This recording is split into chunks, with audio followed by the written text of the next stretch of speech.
ਵਾਹਿਗੁਰੂ ਜੀ ਕਾ ਖਾਲਸਾ ਤੇ ਵਾਹਿਗੁਰੂ ਜੀ ਕੀ ਫਤਿਹ. Good morning, good evening, ladies and gentlemen, whichever part of the world you are in.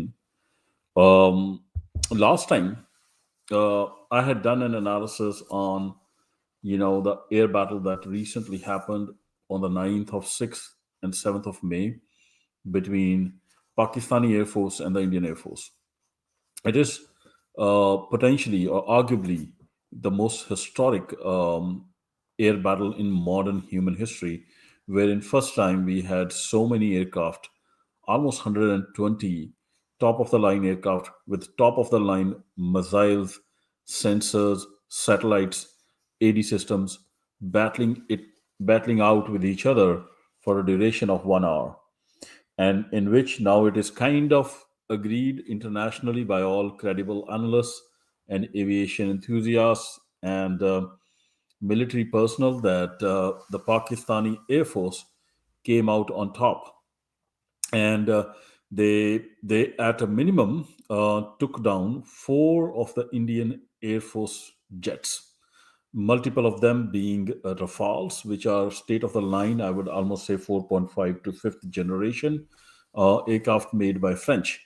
So it's been a mystery that how come Pakistan, which is such a small country with such a limited arsenal, almost one fifth the size of India, how did they actually manage to take down or give India such a bloody nose in an air battle?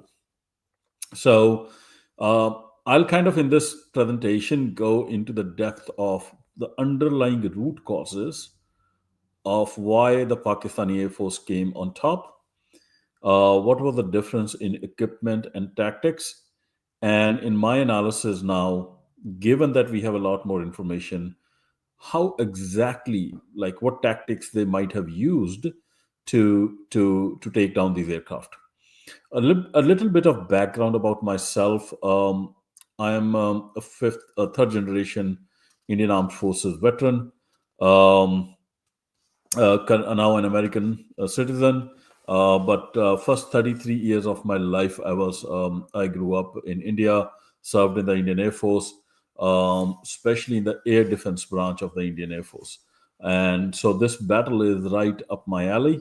I'm very familiar with the sensors and missile systems that were used and the kind of tactics that both sides must have deployed in this air battle. So, of course, my information is gathered from press briefings that India and Pakistan have given, some independent research. Also, and I have not blindly believed what they have said. I've taken everything with a pinch of salt and try to arrive at what a logical conclusion is. So, without further ado, I can take you. I have a presentation, but people who are new to this instant, what and don't know what happened between India and Pakistan on the night of 6th and 7th of May, I have already done one live stream. You guys can go and watch it. That live stream was also very popular. And after that live stream, multiple TV channels called me up that they wanted me to come and talk about the air battle. So I thought it probably behooves that I do a more deeper study of, what happened. So while we are doing that, we have a couple of people. We are live stream, as well as we have a Twitter space open. Let me just share out with as many people as possible, and I will request the listeners to retweet the space as well, as much as they can, so more people can join before we start. And let me also retweet this, and I will request a couple of people to come in as co-host if they can, in case the my space kind of drops. I have a if in case I have any signal issues. um, and Ravanji, can you take a co-host if that is fine with you? Okay, you have. Okay, perfect. And I've given Dulla Patiji, I've also given you a speaker. And people can ask for speaker through the presentation, and feel free to raise your hand and ask me a question.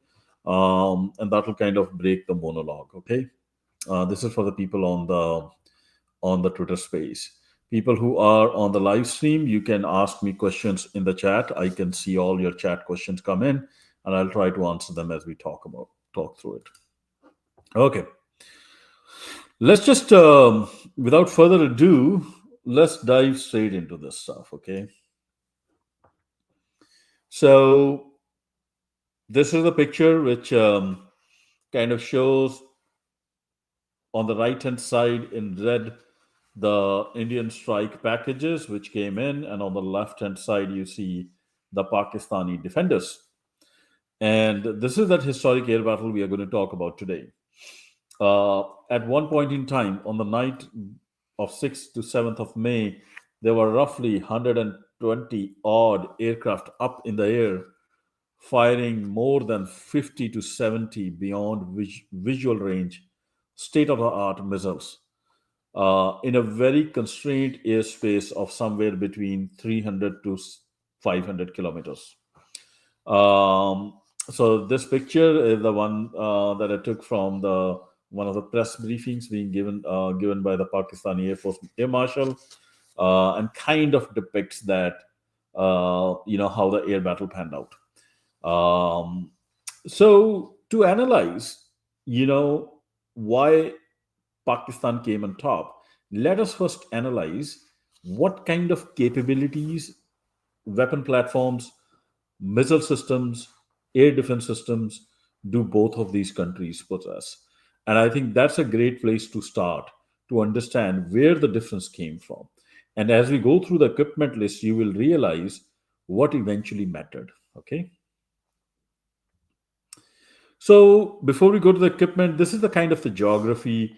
The red on the left is Pakistan, and the blue on the right is Kashmir. Important to keep this geography in your view. Especially, you will see this area where my cursor is going is totally flat. But this whole flat plain is also enclosed by big mountain ranges, both on the west of Pakistan and then also the Himalayan ranges on the north of India, okay, which run down from like northwest to southeast of India. And these are huge mountain ranges, but the middle portion is totally flat, allowing allowing for good radar coverage and unfettered view using radars of whatever is flying in the air. So keep this particular geography in mind, because as you go through the battle you will realize how one of the air forces really used this terrain to their advantage, and to gain an upper hand. So this terrain is very unique. If you see, and I want to kind of highlight this terrain, this is the Himalayan ranges, and Islamabad is like in the foothills of these Himalayan ranges. And then there are a lot of mountains around Islamabad, and then they keep going kind of north. And a lot of the air battle that happened was actually up in these mountains, okay? And almost, I would say, four out of the five aircraft claimed by Pakistanis, the Indian aircraft fell in this Indian occupied Kashmir in the mountains, the portion that you see in blue. This light blue color is the Indian occupied Kashmir, and this dark pink is what they call Azad Kashmir, or Kashmir which is in the possession of Pakistan. Okay, so keep this geography in mind as we go through it. So, what is the actual count of aircraft? Okay, so India roughly has or Pakistan, in the terms of total aircraft, has somewhere almost slightly more than half the number of aircraft that India has. But what we are interested in is not just the fighter aircraft. We are interested in aircraft which are air combat capable, like who can fight an air-to-air battle. So when you compare aircraft who can fight an air-to-air battle, roughly Pakistan has 350 odd, and India has somewhere short of 600. So so Indians have not exactly two times the number of air combat capable aircraft. When I say air combat, I mean the aircraft who can take down another aircraft by firing an air-to-air missiles. I would say Pakistan has 60% of the total count. So in terms of quantity, Pakistan has a huge disadvantage. But that's not the whole story. You have to actually see what is the quality of that arsenal and what type of aircraft you have. So on the Pakistani side, you have 30 plus J-10C, which is the latest and greatest that Pakistan has got. It's a very good aircraft, the latest, one of the latest Chinese 4.5th generation aircraft that China has given to Pakistan.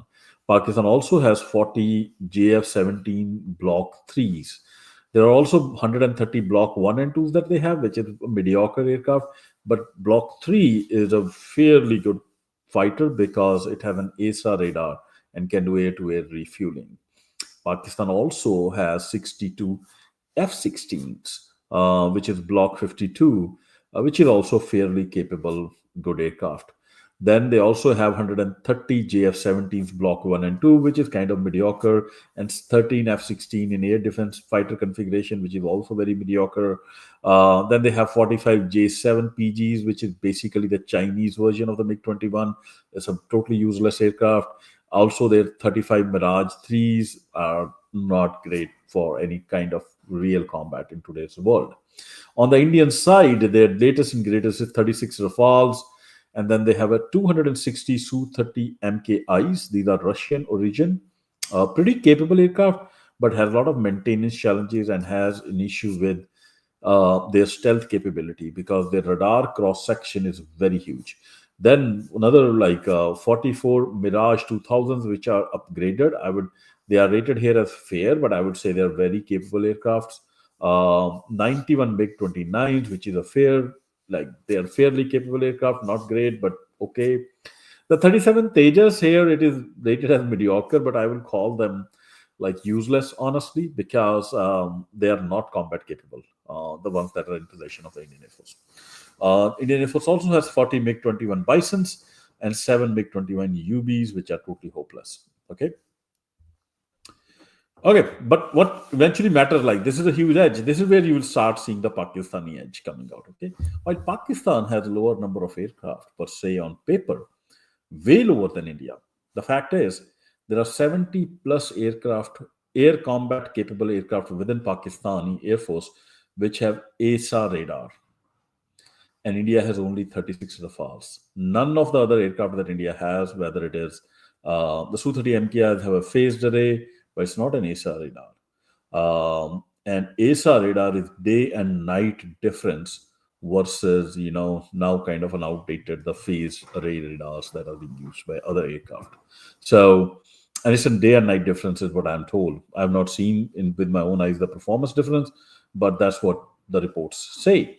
So the Pakistanis have, as you see, double the number of ASA radar capable fighters, and you will start seeing this kind of theme come up. They have less numbers, but they have the right equipment. This is what the phased array radar equipped fighters. Pakistan has 70 plus, India has 296. These, I assume, are basically the Su-30 MKIs. These are not as capable as the ASA radar. So India has a lot of them. Pakistan has a very limited number of them. Now let's go to the medium range air to air missiles that both of these countries carry. India, as you see, has a number of different missiles. Okay, it has these missiles with R-77 AE, R-77 SD. These are Russian origin. Okay, the R-77 is the most advanced Russian missile with 70-mile capability.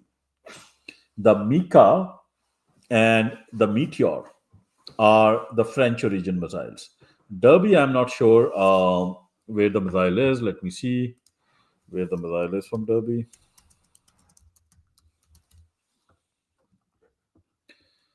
Again, it is an Israeli. The Derby extended range is Israeli. If you see, most of them are between 50 to 70 miles. Astra is home developed missile system of India, and not very great. Um, I don't trust any equipment that India says it developed based upon my personal experience with Indian Air Force.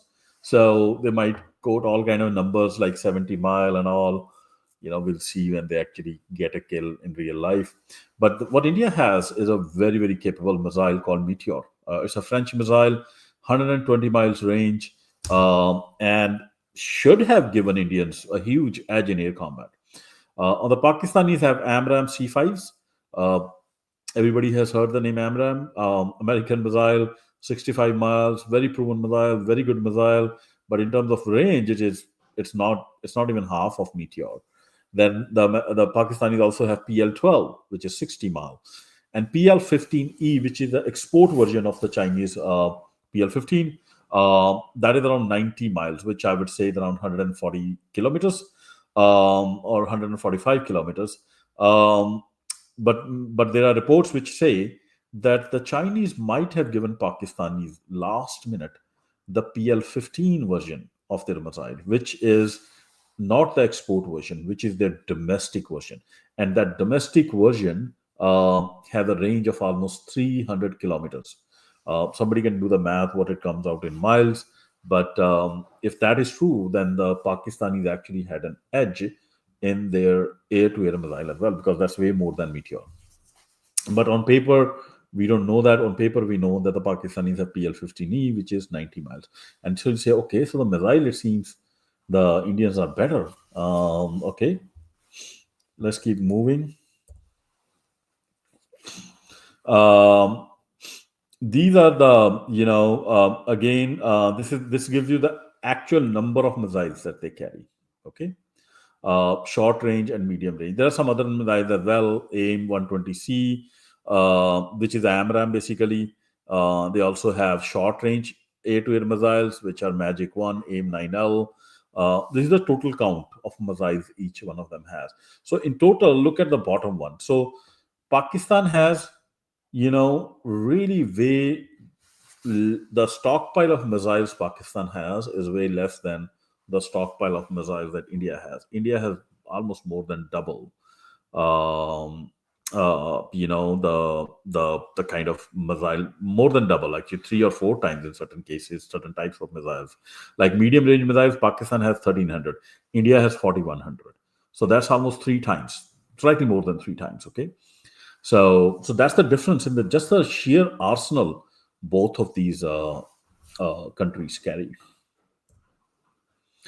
We talked about the air to air combat aircraft, but let's also look at the ground strike aircraft that these countries have. They will come in helpful because when India launched the package, obviously they had some aircraft which were configured in ground strike role. Ground strike means an aircraft which is going to actually launch air to ground weapons and strike ground targets. Some of the aircraft are multi-role, like Su-30 MKI. They can do air to air, air to ground as well. Rafale is a multi-role, Mirage is a multi-role, but there are certain aircraft India has which are specialized just in air to ground, which is Jaguars.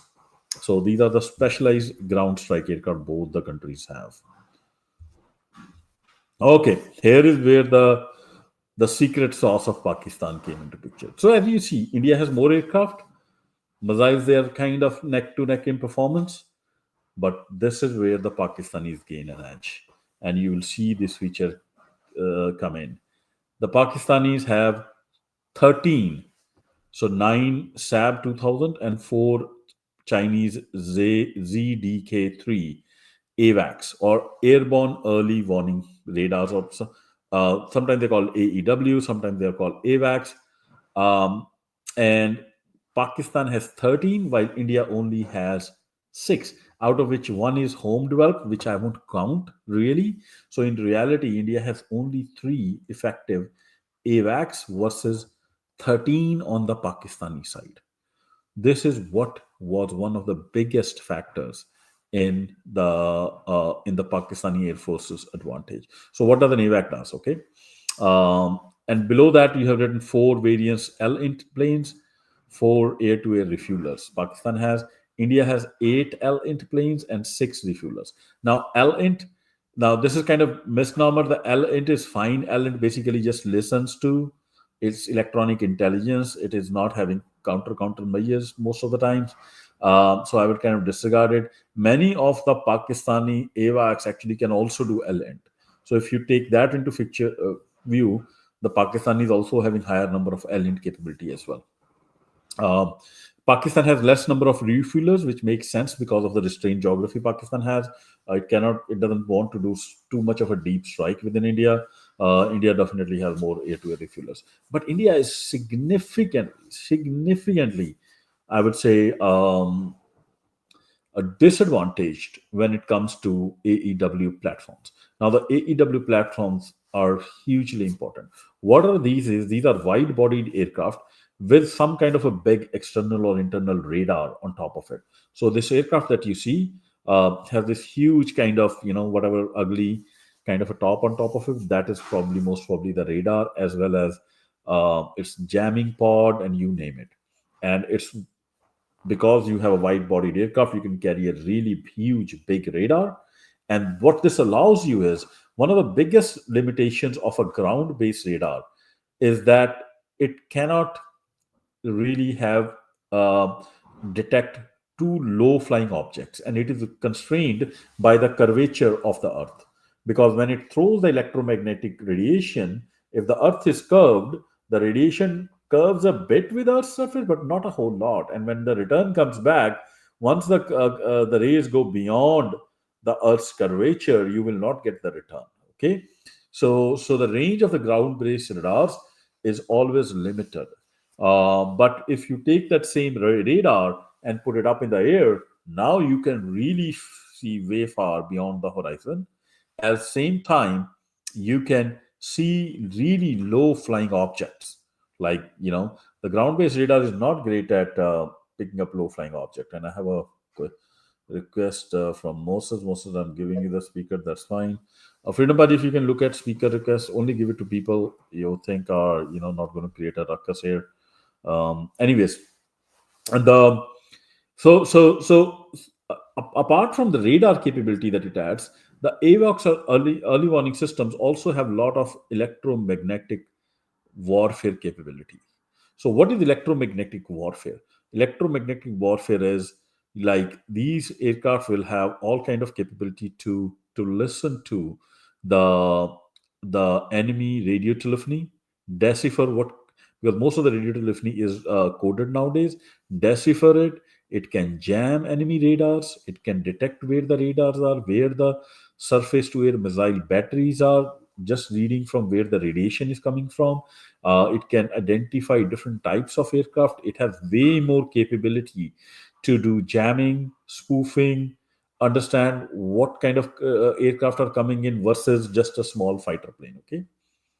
And then another capability that it can add is what we call data link.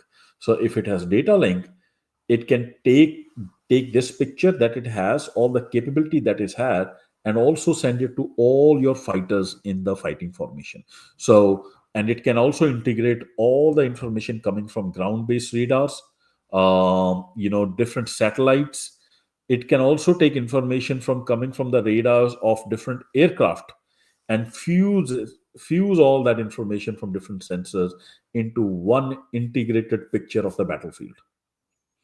And then you can really control the battle sitting there inside this aircraft. Or it can send all that information down to a ground based operations room, wherein Some director or some battle director can direct the whole battle in one single operations room with the whole entire integrated picture. They can actually control different weapon systems. They can give the firing orders to aircraft.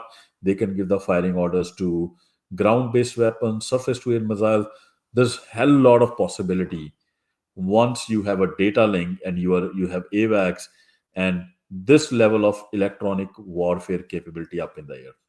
Okay, so as you see, Pakistan has 4 times the AVAX versus what India has. India has only three A50EI, which is an Israeli radar fitted into a Russian plane, IL-76. Okay, so again, India is just doing a mishmash of Russian equipment with Israeli radars, and God knows how good that data link is. So as we go further, you will realize Pakistan has one data link. All its sensors, AVAX, the radars that are there on the aircraft, the radars that are there with surface to air missiles, the the the picture that is coming from satellites, all of that, the ground based radars, all of that is fused into one picture, and you get one integrated view through one data link. India, on the other hand, has three data links.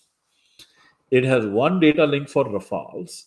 So Rafales can talk to each other. They can share data with each other, and they can see what one Rafale can see, what other Rafale is seeing. They can identify and know where the other Rafale is. But that data link does not talk with the Russian data link. All the Russian equipment is on a separate data link. Okay, and then the Russian data link does not talk to the French data link because the Western manufacturers will never allow integration of their equipment with Russian equipment because that will give away their secrets. So, and then there is the third data link that India has developed, which is kind of its own data link, probably with the help of Israelis, which keeps its Israeli equipment talking, but that does not either talk to Russian data link, neither does it talk to the Rafale's data link. So the India is never able to have a complete integrated fused picture of what's going on in the battle. None of its aircraft know. So Rafales will not know what is happening. Where are the MiG-29s? Where are the Su-30s? Where are my S-400 batteries?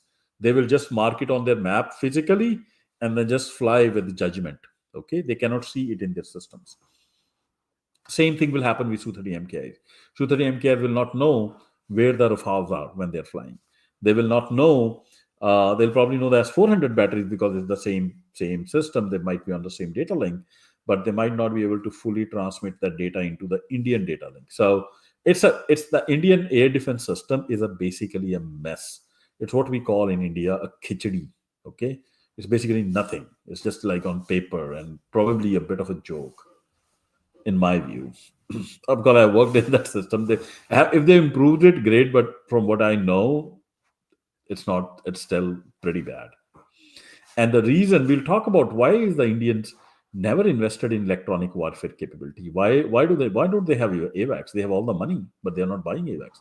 Pakistan is buying like 12 AVAX. This is where the judgment and the culture, the military culture comes into picture. Anyways, I wanted to stay some time. These are the surface to air missiles that different countries have. Here again, India has a huge edge. But India's edge is like a mission mash. Okay. If you see India has, um, they say 6 to 8 S400 batteries, but I don't think they have 6 to 8. I think they have only 2 batteries to my knowledge because Russia did not supply the rest of the batteries. And S400 is the most lethal ground to surface to air missile defense anti-aircraft AD system that you can buy. And it has a range of 240 miles, max kill range of 240 miles, which is around 400 kilometers. Detection ranges of around 600 kilometers because it has a radar of its own. But after that, there's nothing much. Okay, after that you drop to ranges of 44 miles, which are Barak, I think, is a Israeli system. Spider, I think, is an Israeli system. Then they have these Akash batteries, which are 19 mile useless, like Akash. God knows what it can shoot down. Probably only the drones. On the Pakistani side, again, they have their best system is HQ9, a Chinese system, and whose range is anywhere from 112 to 161 miles. Pretty effective system. And then they have the other ones, the HQ16, Spada, HQ7. They are kind of redundant and old system, then not very relevant in nowadays today's day and time. Okay, these are the air bases the Indians have in the northern part of their country. India has like huge number of bases. You can see a lot of them on the Chinese side and a lot of them on the Indian side. They also have a number of bases in the south. Compared to that, Pakistan has very limited number of bases because Pakistan is not a big country, but this is how their bases are kind of structured. So this will give you an idea when they were reacting to the Indian raid, how their aircraft got airborne. Okay.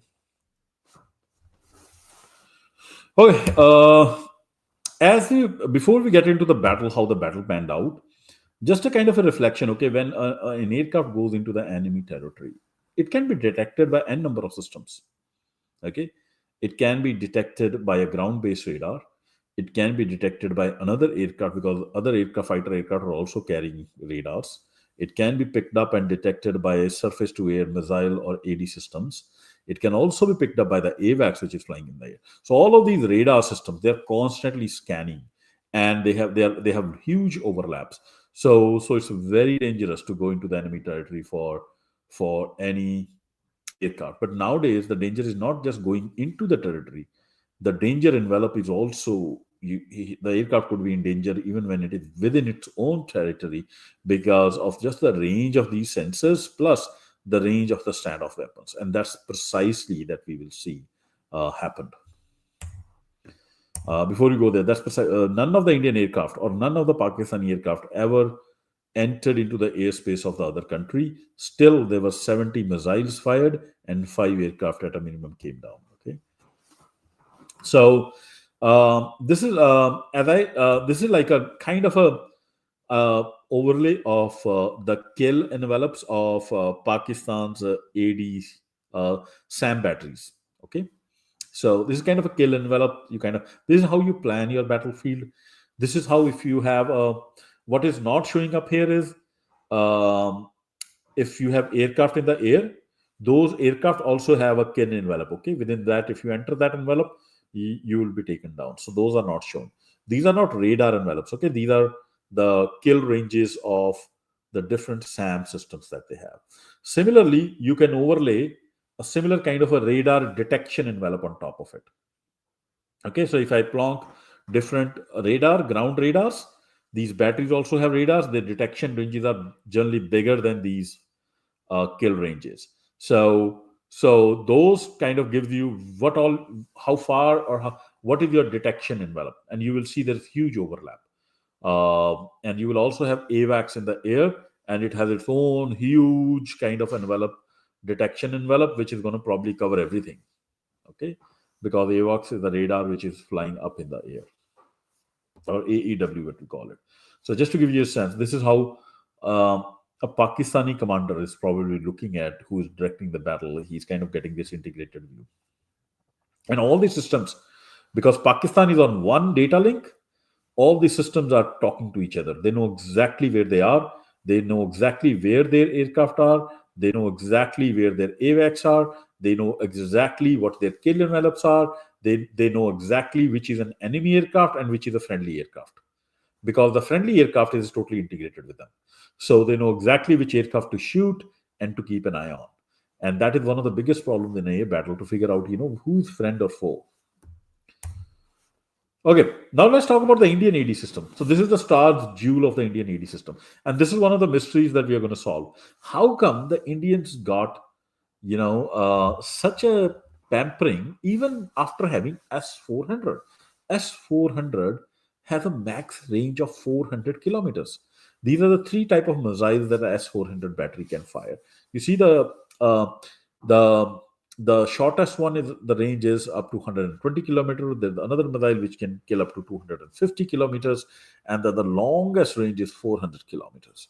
So if you put the S-400 battery, and they had placed it right in Adampur, at minimum there was one battery in Adampur that we know of, and that one battery generally has 4 launchers. and each launcher has 4 tubes. So you are talking about 16, missiles which are ready, and they can really be loaded again and fired again. How is it possible that the Pakistani aircraft were able to come like even get airborne within Pakistan? And I'll show you the envelope, okay? So this shows you the location. We know for sure this battery with the red arrow, this is the Adhampur base, okay? And this red line that I have drawn is roughly 400-kilometer kill range, okay?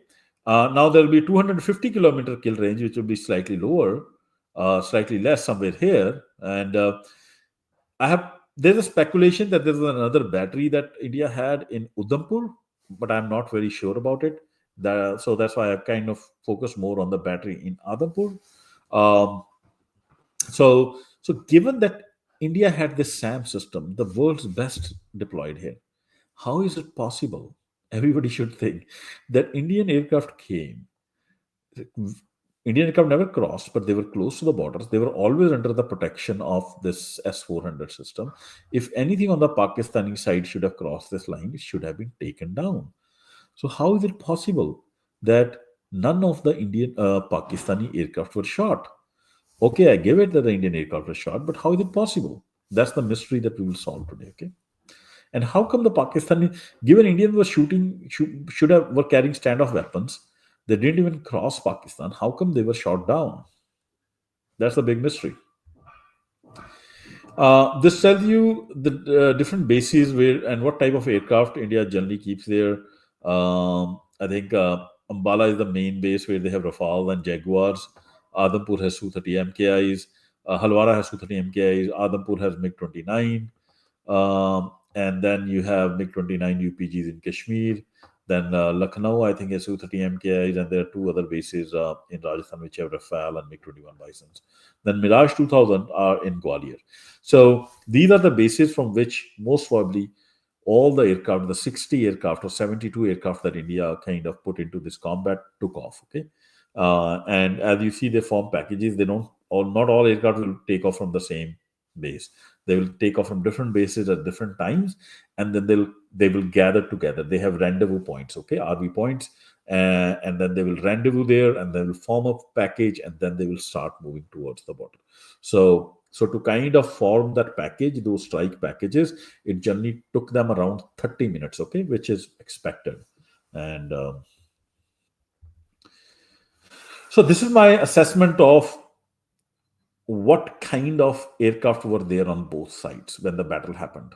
Okay, based upon the information that is there, I have assumed there are like probably 8 to 12 J-10Cs, 16 plus JF-17 Block 3s, and maybe 12 odd JF-17 Block 2s. And on the Indian side, there were 14 Rafales, 24 roughly Su-30 MKIs, 12 MiG-29s, and 12 Mirage 2000s. Okay, and before I go there, I can also tell you, like, while this number, you might think that Indians were heavily outnumbered the Pakistanis, but that's not the case. Okay, because if you are the total aircraft on the Indian side was 60, you have to assume the total targets that. Okay, just hold on. Let me. There's a young man coming and asking me for.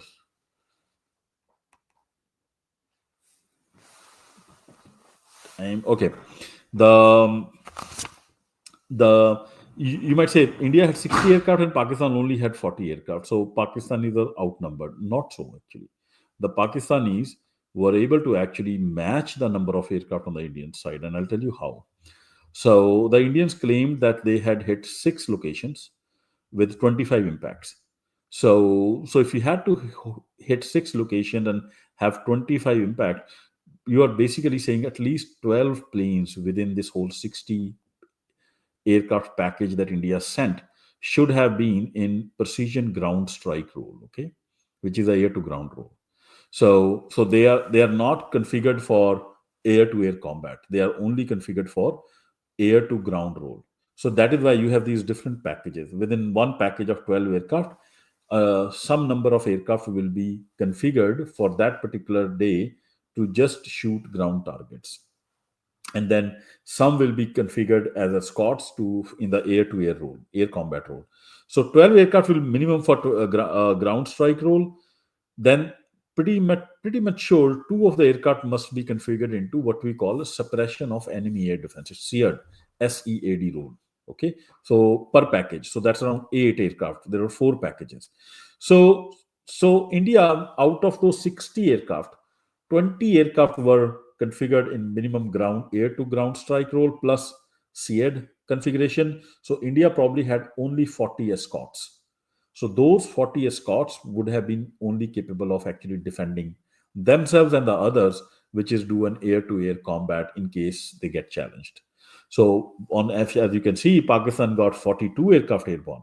So Pakistan matched the number of air-to-air combat aircraft that India had in the package. So that's when you get into the detail, you start realizing this. Let's compare what kind of missiles both of these the air-to-air combat aircraft, the 40 aircraft on India side and the 40 aircraft on the Pakistani side might have been carrying, because the difference in these missile capabilities will play out also in a big way. So the Pakistan had PL-15.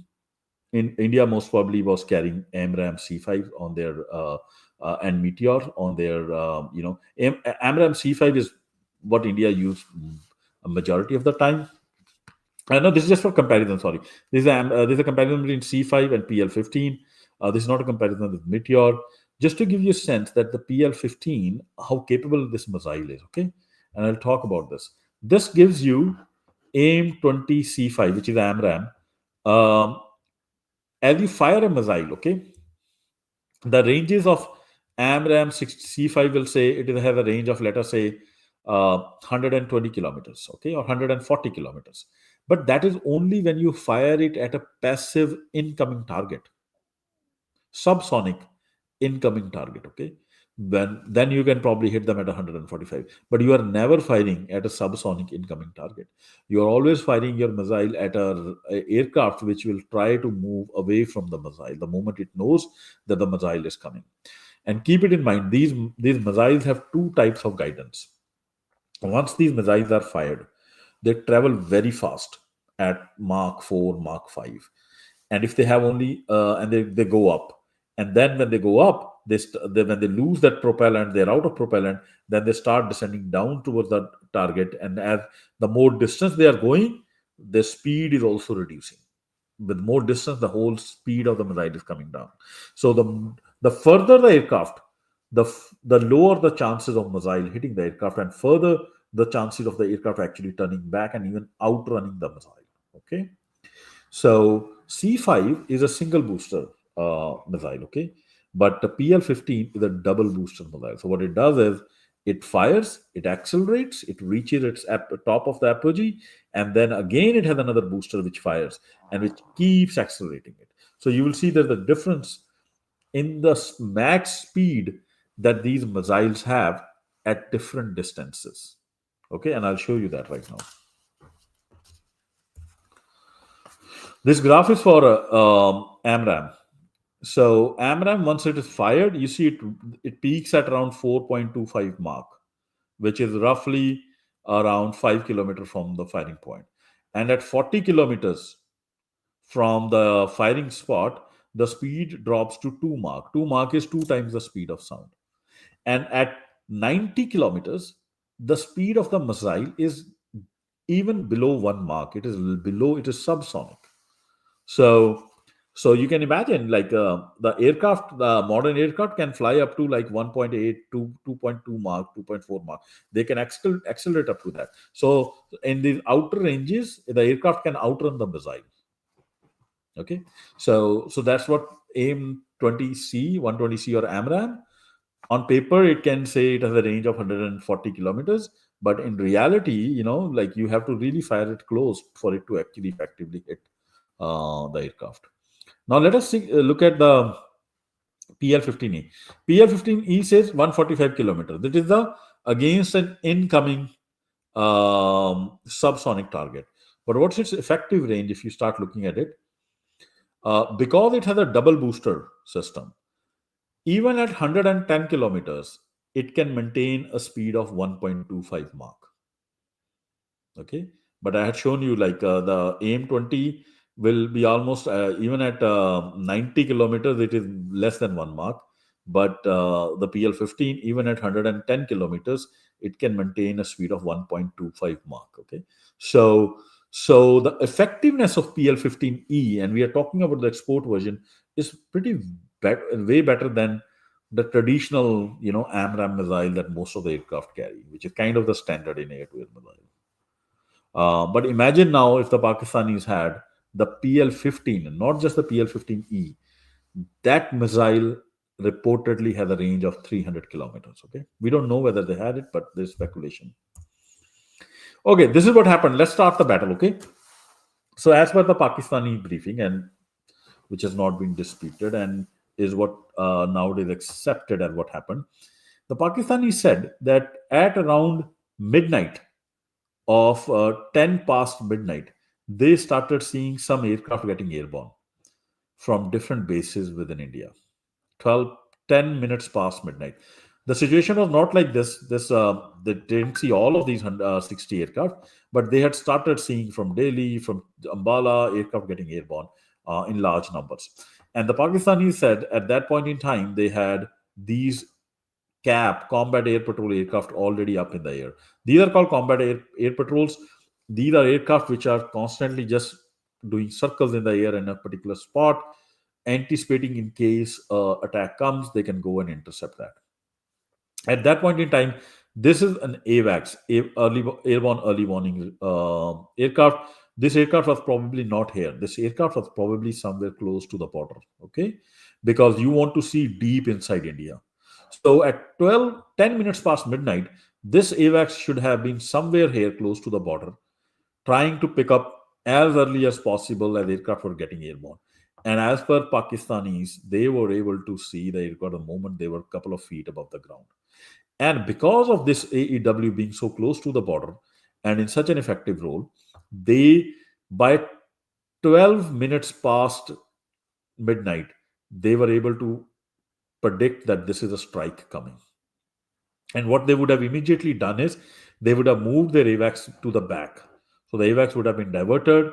It would have started going back because it is a defenseless aircraft. You don't want it to be shot down and it's going to move back. Okay. And while they are doing this, what they are going to do is they will also have their interceptors, which are sitting on the grounds. Those are called Operation Readiness Platforms, or ORPs. They will start making them get airborne.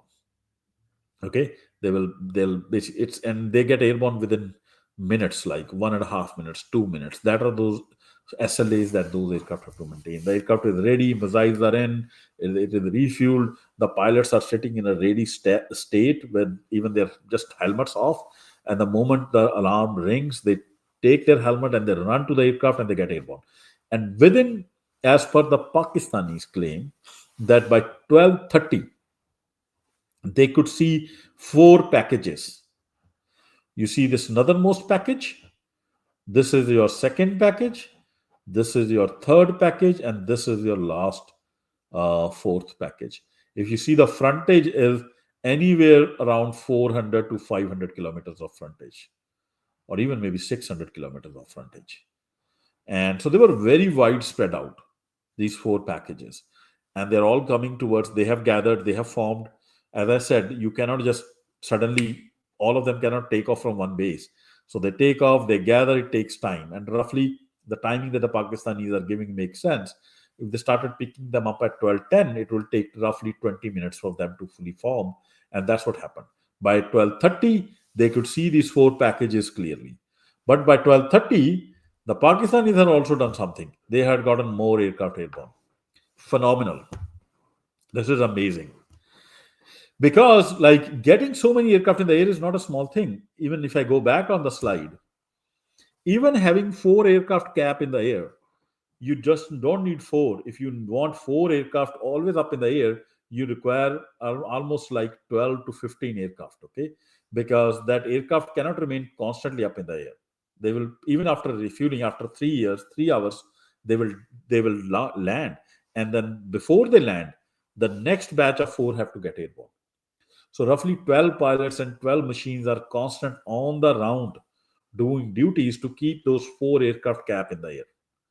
And same way, this if you want a round the clock cap, then you have these 2 aircraft here, 4 aircraft here. So this kind of tells you the level of preparedness that the Pakistanis had, and it was an immense. And I have a hypothesis: how come they were so prepared? How come they were able to get like 42 aircraft airborne? That means they also had outside these how many 10 aircraft? They had 30 aircraft on the ground on ORP. That's also not a small thing. Like 30 aircraft on an ORP is huge, and so it tells me that the Pakistanis knew that the attack is coming, and the attack is coming. They even probably knew that the attack is coming at this time. And you might ask why. And I was like, somebody gave a hypothesis. Some Pakistani friend came, and he was a Pakistani defense analyst, and his claim was that the Pakistanis had hacked the Indian army net and they knew all the plans. Okay, fine. But now a more plausible explanation has come. It seems the Indians told the Pakistanis before attacking. The Minister of External Affairs of India, that idiot Jaishankar, his statement has come and he's saying, "Oh, I'm so surprised that they retaliated. We told them we are going to come and only hit civilian targets, and they retaliated using their military." So it seems that the Indian babus, they are so dumb because they've never been in the military. None, maybe their 10 generations up and down have never served in the military. They don't understand what a military mindset is. The moment they would have told Pakistani that say, "Oh, we are just going to, hit civilian targets. We are not going to hit your military targets." I hope the military does not respond. The Pakistanis would have said, "Yeah, we are not going to respond. Let them come." Okay, that's the first thing they will tell you. And they basically, you are telling them that we are ready to come for a trap. So the Indian babus, the finance minister of India, and Doval and the prime minister basically sent their pilots on a suicide mission here. It's basically suicidal. They already told the Pakistanis that we are coming, and the Pakistanis were ready.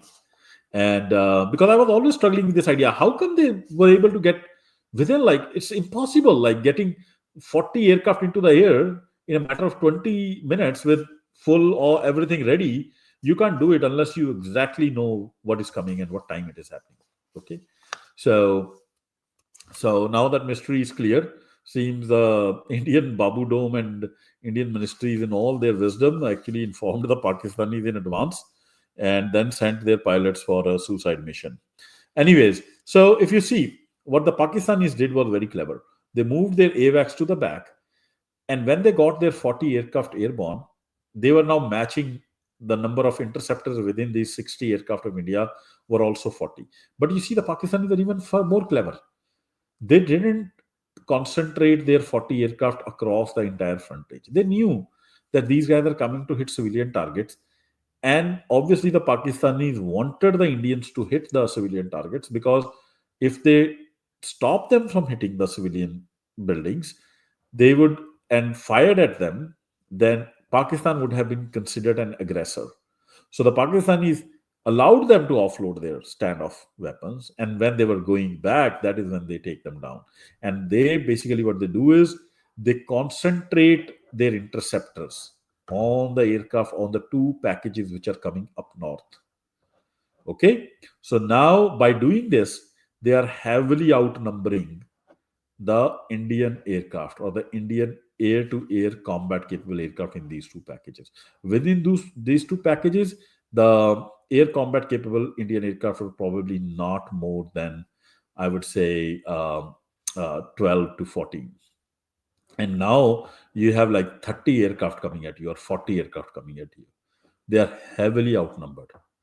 You see that this is like brilliant. Okay, this is what is tactics. This is what is training, and why they are able to do, the Pakistanis were able to do it, is because the Pakistanis had one data link, and they were able to see exactly, and having an AWACS, really capable AWACS, not like Indian system which is like a mismatch of things.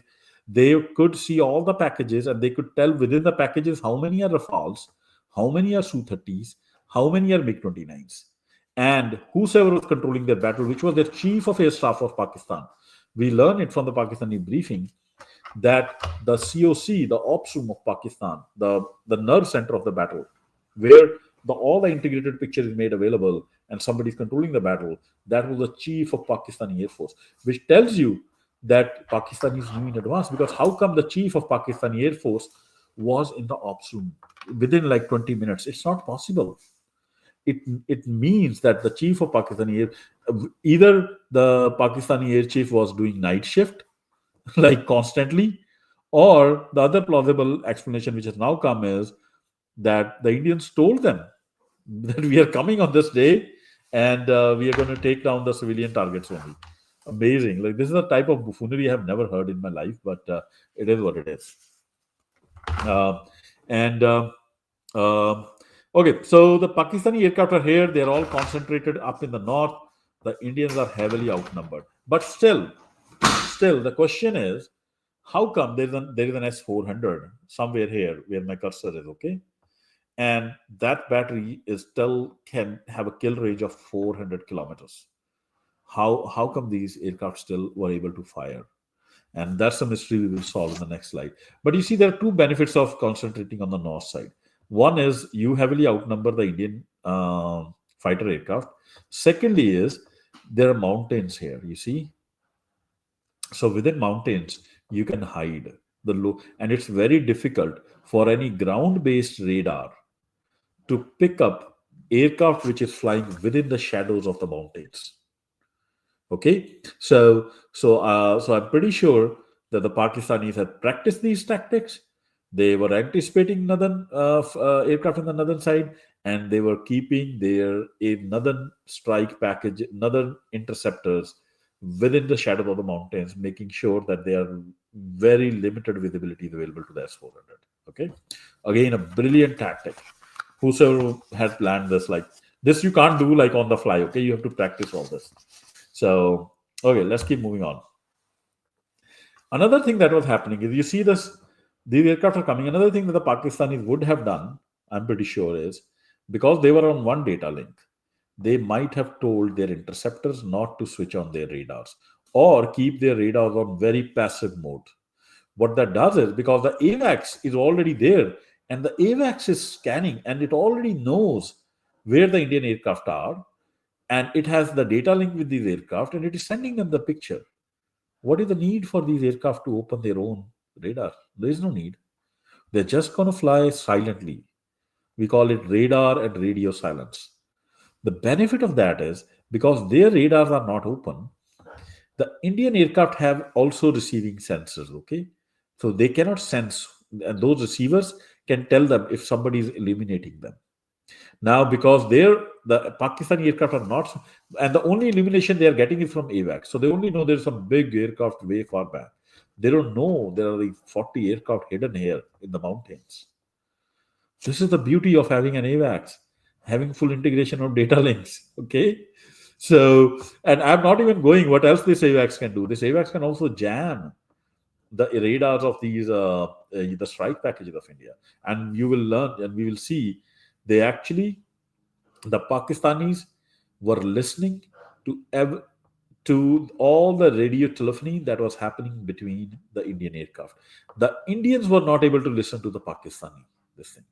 So how we know this? Because the Pakistanis played an audio clip of two Rafale fighters trying to talk to each other. One of them got shot down, and why it is very significant is because of this. Today, the radio, in the old time, the radio telephony was just HF, VHF. Okay, you transmit if anybody with a receiver could understand. But nowadays we have what we call software-defined radios. The software-defined radios, you code the signal which is going out. So even if somebody receives the signal, they cannot understand what you are talking unless they can break that code. And this is a high degree of coding. Like, this is Rafales use software-defined. All the aircraft on the Indian side have software-defined radios done by French, and the Pakistanis played a clip of that, which tells you that they were able to intercept, decode, and monitor whatever the conversation was happening between these aircraft.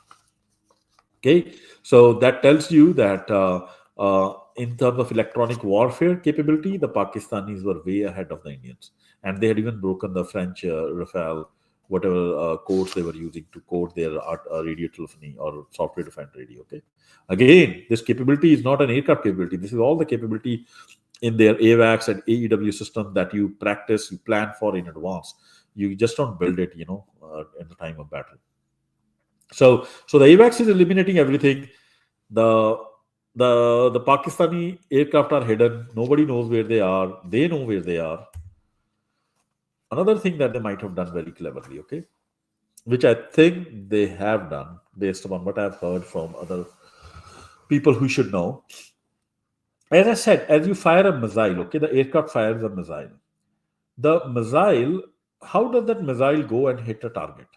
This is almost a distance of, let us say, 150 kilometers. What happens is the aircraft, the traditional method is the aircraft has a radar of its own. And the aircraft knows where the other enemy aircraft is. And when you say you have seen the movies where they show that the aircraft is saying, I'm taking a lock, I'm taking a lock, what that means is when the aircraft is scanning in a general mode, it is not really focused on that one aircraft. It knows something is there. But when it takes a lock, the beam, the radar will start sending a very concentrated beam of electromagnetic radiation only against that particular aircraft and make sure that it is getting constant feedback where that aircraft is. Its precise location. That is called taking a lock. So this aircraft would have taken a lock, released its missiles. When the missile comes, the missile is only passive. Passive means the missile in the initial phase does not have its own radar open. It is looking, it is waiting for the electromagnetic radiation that this aircraft has sent to hit the aircraft, and the missile's receiver receives that electromagnetic radiation. And then knows where the enemy aircraft is, and it starts guiding itself towards that direction. This is called mid-course guidance. Okay, the mid-course guidance. In the mid-course guidance, the missile wants to be silent. The missile wants to take it from the aircraft radar. And the reason for that is because the aircraft is going to be back, missile is going to be in the front. It doesn't want this enemy aircraft to know that it's coming for it. Okay, but how does the enemy aircraft know that a missile has been fired? You might have seen movies, okay, and they say, okay, missile launched, I've been logged, and and they even tell you that a missile has launched, because the moment the aircraft locks on, the frequencies change, they become shorter. So the receivers in the aircraft, the target aircraft, are tuned to tell the pilot that somebody has locked onto you. And if they have released the missile, there is another small change in frequency, and the receivers in the target aircraft will tell the pilot that, oh, they have launched a missile. Okay. And what happens is when the missile is somewhere close to 30 kilometers from the target, then it will not depend upon this aircraft, because this aircraft by that time would have turned. Okay, this aircraft after firing starts turning, and by the time missile is 30 kilometer, the nose of this aircraft is way far looking back, and the why it wants to turn is it doesn't want to go too close to this aircraft, because this aircraft might have also fired a missile. So within 30 kilometers of this aircraft, then the missile, this is called the terminal guidance, the missile will open its own radar, and it will look in the same spot where the aircraft should be, and it will take its own lock. Now it is sending its own electronic radiation and getting the feedback back. And that terminal guidance, all the missiles will have their own radar. And once that locks on, it's only the speed of the other aircraft that can save them. If they can outrun the missile, fine, or they can do some electronic counter capabilities like chaff and all. You will see all that kind of aircraft throughout. So only the terminal phase, the missile opens its own, radar. Once the missile opens its own radar, those frequencies are also different from aircraft frequencies. Now the target aircraft receiver will tell the pilot that, okay, now the missile is very close to you because the missile has opened its own radar. Okay, so the pilot gets all these different kind of warnings in the receiver. So then he knows that he has got seconds to live unless he does something about it. Okay, and so this is how the typically happens. But in this case, the Pakistanis probably did a very smart thing because they had such a good data link with AWACS. When they fired the missile probably did not take any guidance from this aircraft. The moment this aircraft fired a missile, it turned back at its best. And the missile took all the mid-course correction from AWACS. Okay, so what that allowed is that allowed this aircraft to escape immediately after firing without having to even go do a slow turn, and it immediately escaped. And also this aircraft remained hidden. Nobody knew that this aircraft was there because it was not transmitting anything on its own. So the Indian AEW platform probably didn't even knew there was an aircraft. This aircraft also did not knew there was an aircraft, and that aircraft might have fired a missile because this aircraft is only getting illuminated by AWACS. So this aircraft was probably thinking, okay, I'm good. Like nobody firing at me, but there's already a missile in the air, and that missile is taking all its mid-course from AWACS. And when it is 30 kilometers close or even closer, it might have opened its own radar, and that is the time this pilot would have known, oh my God, there is a missile which is next to me. And by the time it was probably too late. It would be too late for this pilot to react because he had no early warning of where the missile is. And I will tell you exactly this is what happened when we listen to the radio telephony that we captured of the pilots. You will see there the two aircraft are going, they are doing ops normal calls with each other, and then suddenly one aircraft vanishes. They were not running away from any missile. They were just going back after dropping their load, thinking the mission is fine, and out of the blue, they get hit by a missile, which tells you that the Indian pilots who got shot down, they had absolutely no clue that a missile is coming for them. And that was achieved by the superior tactics and the early AWACS systems that the Pakistanis deployed, and the data link and capability that they had, and how they kept their aircraft who fired the missile totally silent. Okay, before I move ahead on this particular topic, does anybody want to ask a question? Did I explain it correctly? Did everybody follow?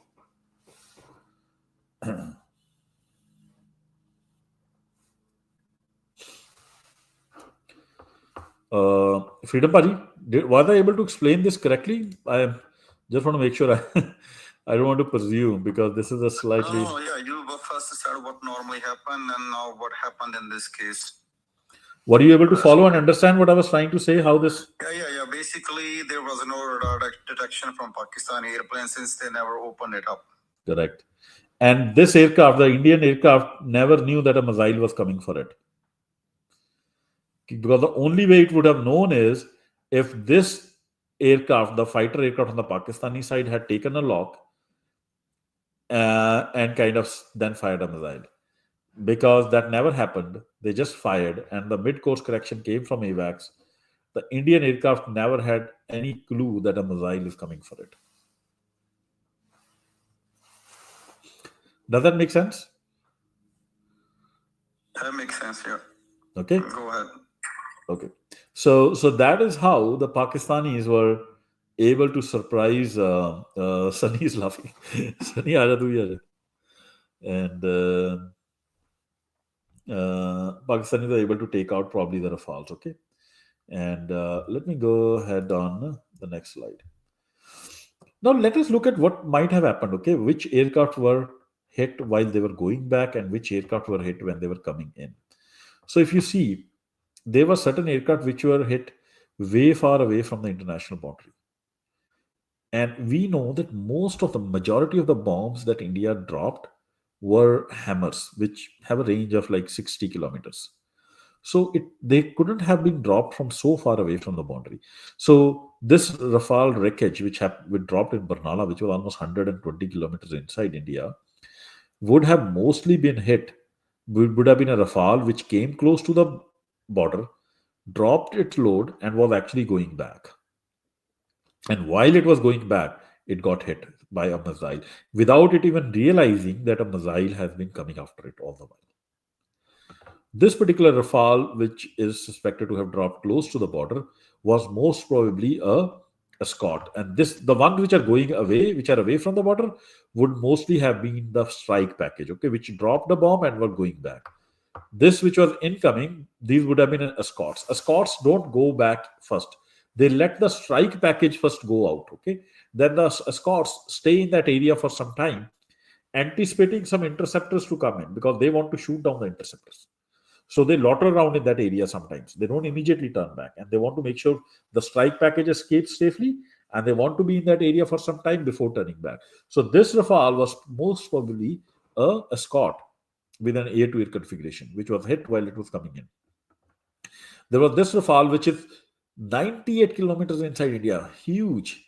This was most probably going back after dropping its luggage. The Su-30 MKI, the close ones were coming in. The ones which were hit away from the international boundary, my assessment is they had already dropped their load, and they were mostly like going back, and they were hit in a fully surprise fashion by the PL-15s fired by aircraft who had not even switched on their radars. And okay, so this is what I think happened, and let's quickly play the radio telephony. Let's see why I say so, that the radars of fighter aircraft of Pakistan were not even on, and all their guidance came from AWACS. Let me play this audio leak, okay? Listen to this audio that the Pakistanis released. This is an audio of two aircraft, the Godzilla formation, which probably had four aircraft, and then the number one is calling with the other aircraft, and I will walk you through the radio telephony, okay? From a Rafale formation that I will share, the call sign is Godzilla. As soon as those animals are extinct, so this one also got extinct. Please play.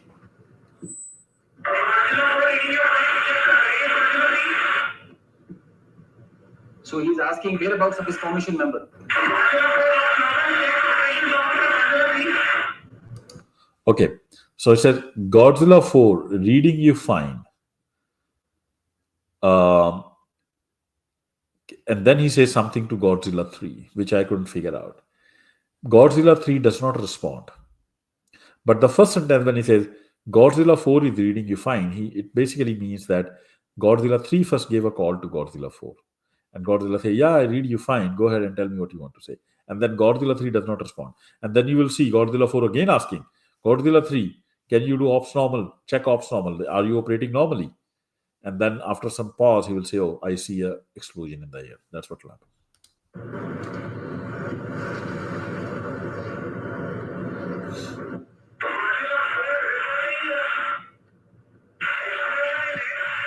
Godzilla 4 reporting an explosion in the air. Let's play it again so that you kind of understand.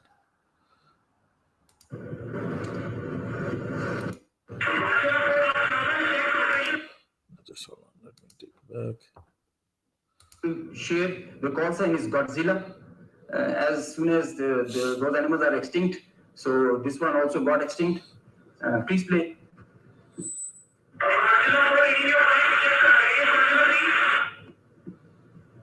So he's asking whereabouts of his formation member.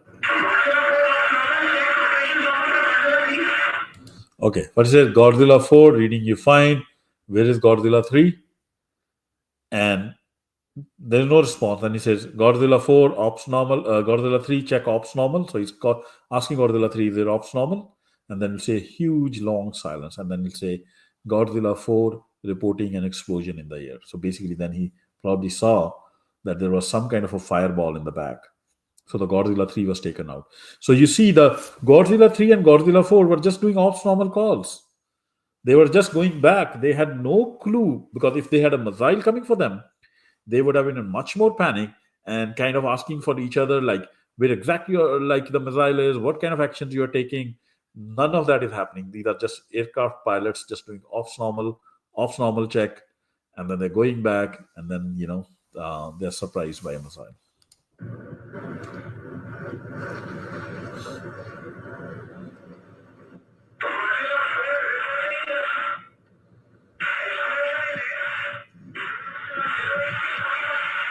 So the formation knows, his leader knows that one of his flight member is not there.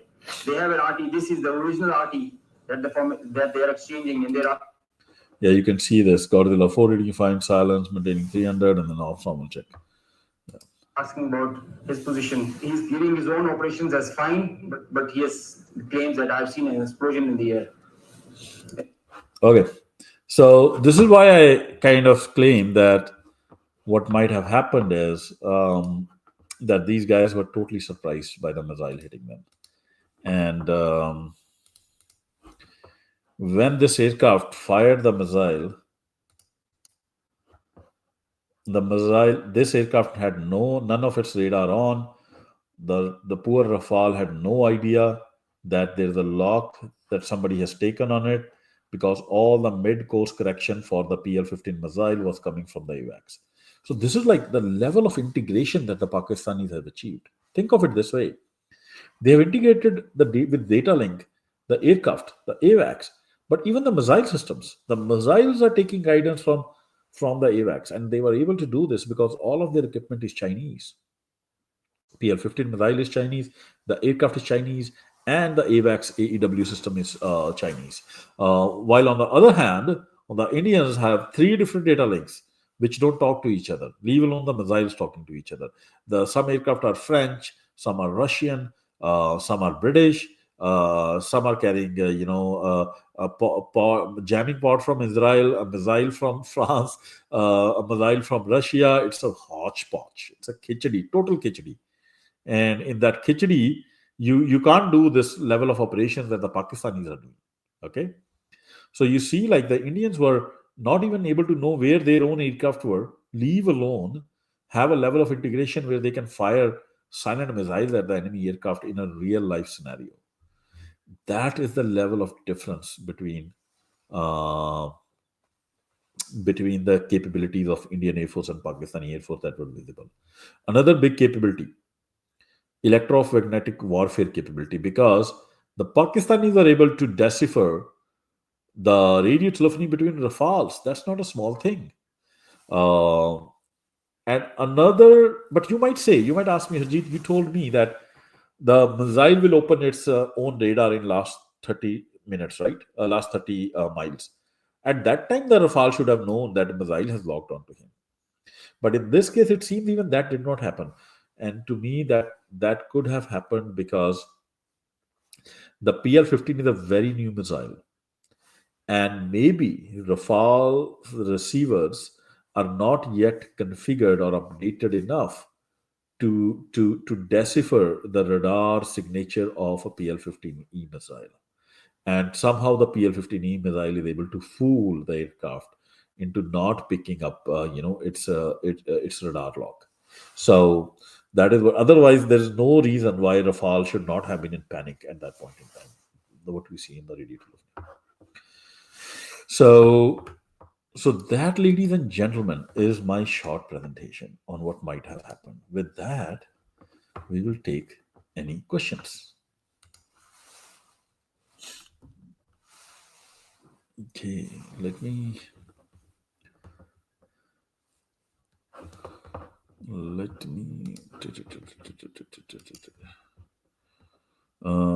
anybody has any questions? People can ask for speakers. You guys are most welcome to ask questions, because the more questions you will ask, the more you will learn, okay, about this battle. And I think it'll be interesting for people to know what exactly happened here. Let me invite a couple of other people. And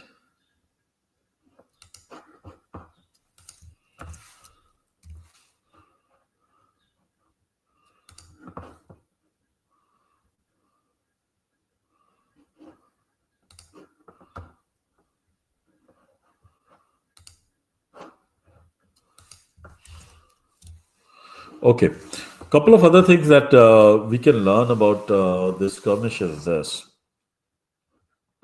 Let's go and look at how I know that the Pakistanis were well prepared for it. Here it is. You see, here is the whole mystery open right in front of your eyes. I was always confused, like, how come the Pakistanis were so well prepared? Like, how could they got 40 aircraft up in the air? Just normal training, I understand, but like, Pakistanis are still not superhumans. Getting 40 aircraft into the air in like a matter of 20 minutes, and without being totally prepared for it. That's a feat I don't think any other Air Force can can claim to have achieved. So this is where once Mr. Jayashankar spilled the beans. He said we informed Pakistan before launching Operation Sindoor, and we told them that we are only going to attack the terrorist camps, and we are not going to attack any military establishment. So please stand down. Oh my God! Like what's going on, India? Like what were you thinking? Haji Dullah Bhatti ji, please go ahead. Dullah Bhatti ji, please feel free to ask questions in English, Hindi, Punjabi, whatever you are comfortable in. Up to you. Like, I mean, I don't know what the audience is like. Punjabi bhi kar sakte hain, English, Angrezi bhi. If you are comfortable with English, English is preferred, but you can ask. If you're not comfortable, you can ask in Punjabi. Yeah, English is fine. Question: you don't really cover the S400 part. So that's like a mystery, right? How I know, I think from my whatever I was from my layman's perspective and what I looked up, seems like it was like a JF-17 that fired like a CM-400 AKG, like an anti-radiation missile, which is like I think a supersonic missile. I think it usually is used for like aircraft carriers and stuff, but you can use it for like air defense systems also, because it locks the radar systems, right? Yeah. So, do you have any information or any kind of analysis on that?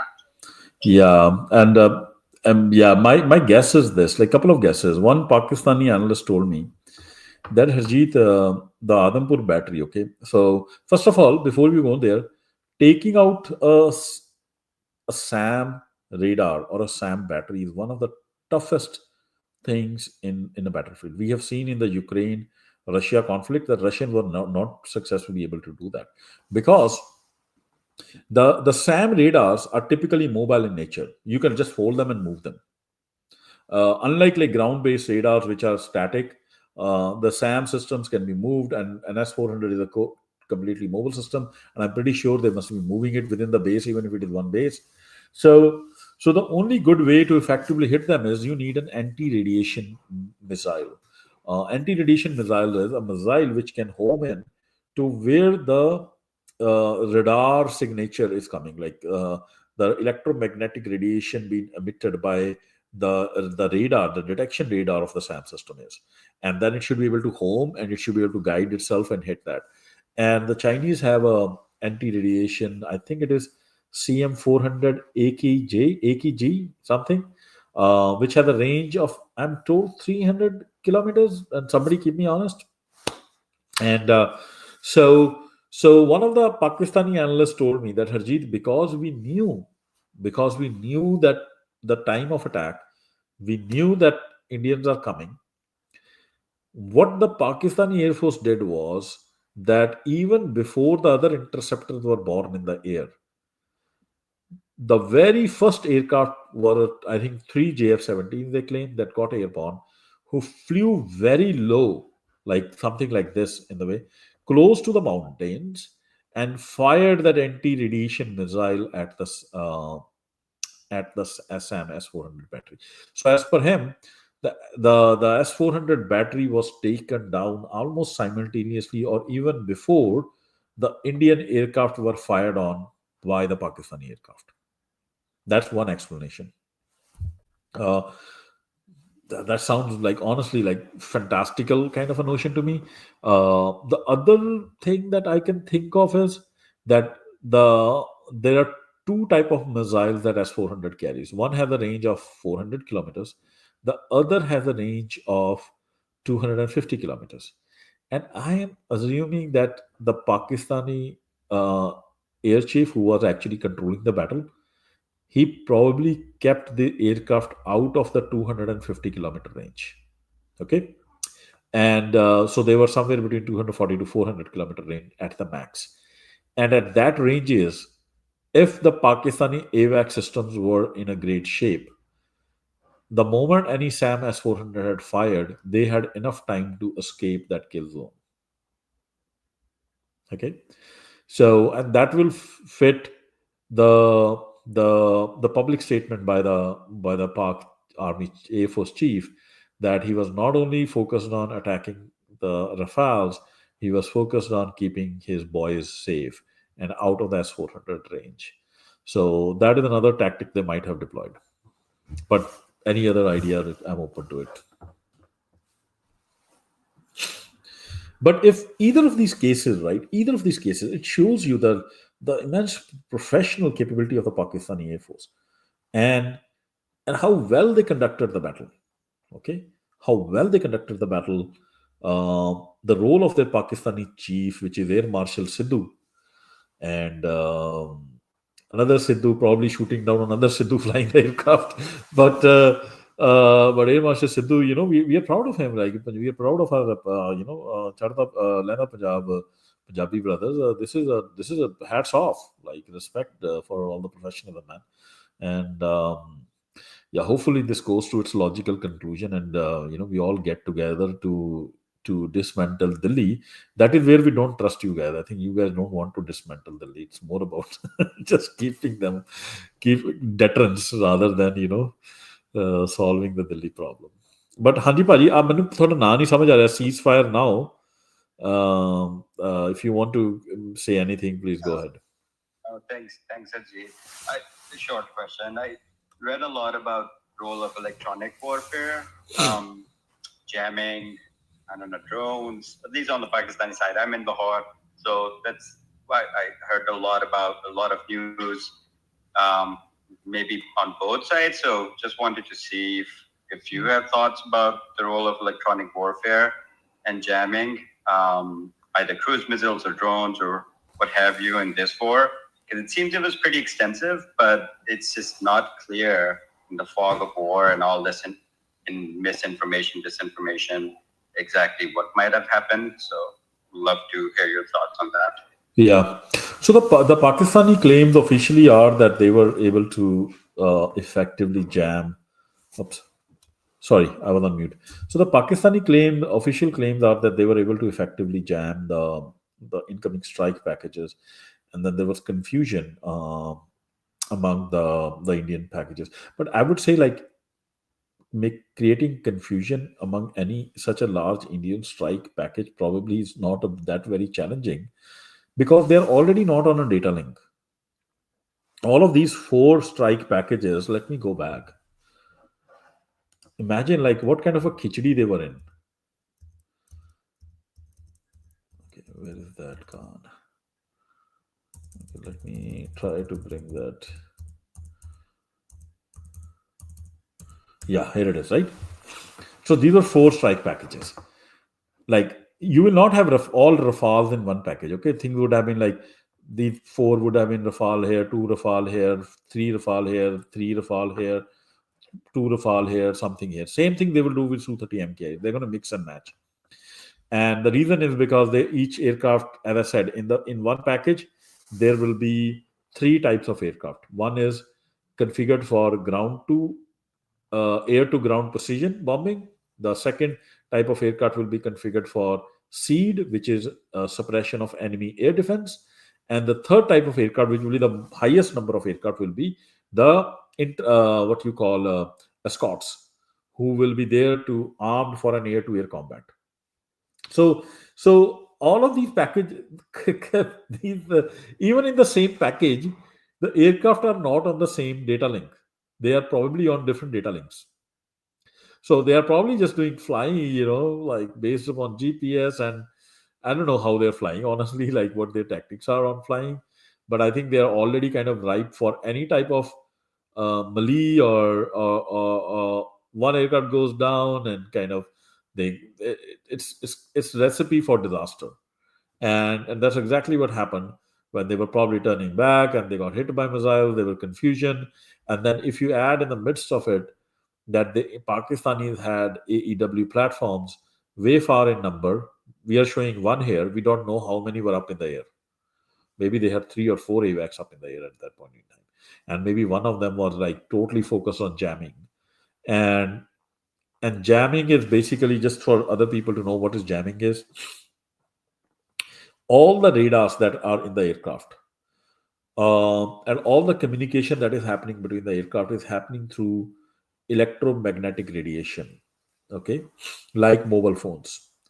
The electromagnetic radiation operates in different bands of frequencies, and and the way you can jam is, suppose I'm operating in a particular frequency. In a simple word, well, I'm operating like you listen to radio. I'm in 271 HF. Somebody can put on too much frequency into 271 HF there that it's all noise. I can't figure out difference between signal and noise. That's jamming. Now, to counter that, what they do is they code their frequencies so that even if somebody is jamming it, they can decipher, figure out what the signal is, and they don't get jammed. So once you have coding done into those transmitters and receivers, the electronic countermeasures come with, they actually try to jam in different, like they also jumble up their jamming so that they can mimic that code and still confuse you. And then there is called spoofing. Spoofing is they will learn what code you are transmitting, what frequency you are working in, and then they will not jam you. They will just give false signal. And so you might think that there are 13 aircraft on the left hand side, while there is no aircraft there. That's called spoofing. So, so the electronic warfare capability of Pakistan was significantly higher because, and this is not just a layman, I'm giving you some example. It's way more advanced nowadays. This is when I used to be in the Air Force. That's bare minimum stuff that you used to have.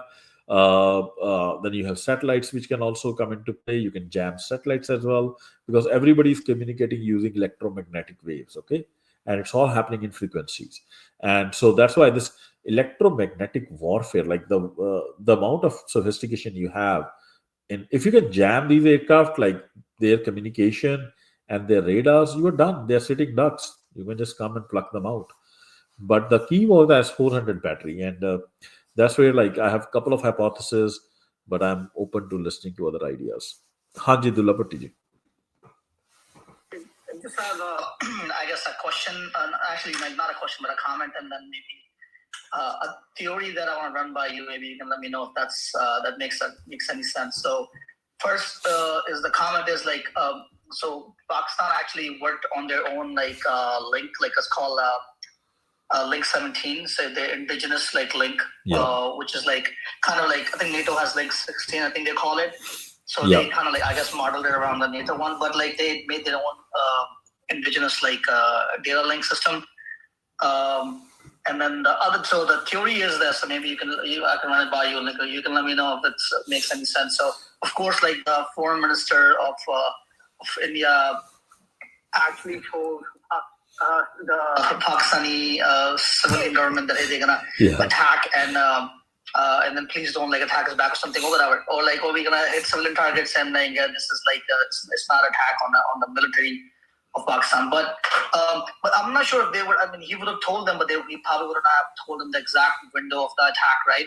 Yeah. So my kind of thinking is, if you remember what the presentation was by that Air Vice Marshal Aurangzeb, he was saying they started noticing the package kind of building up from the north.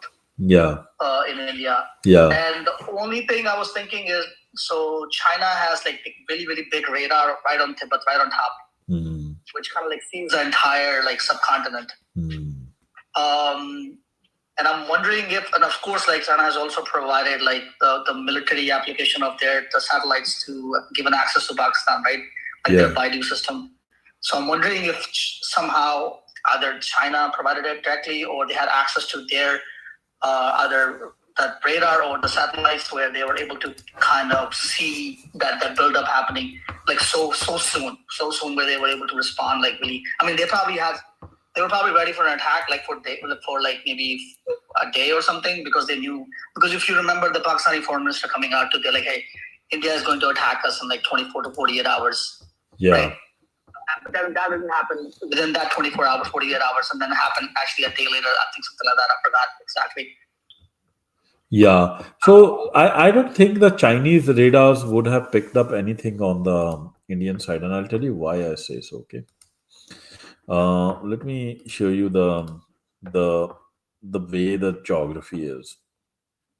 For any, you see, this is the Himalayan ranges, okay, and then the Tibet is kind of further north. Tibet is a plateau.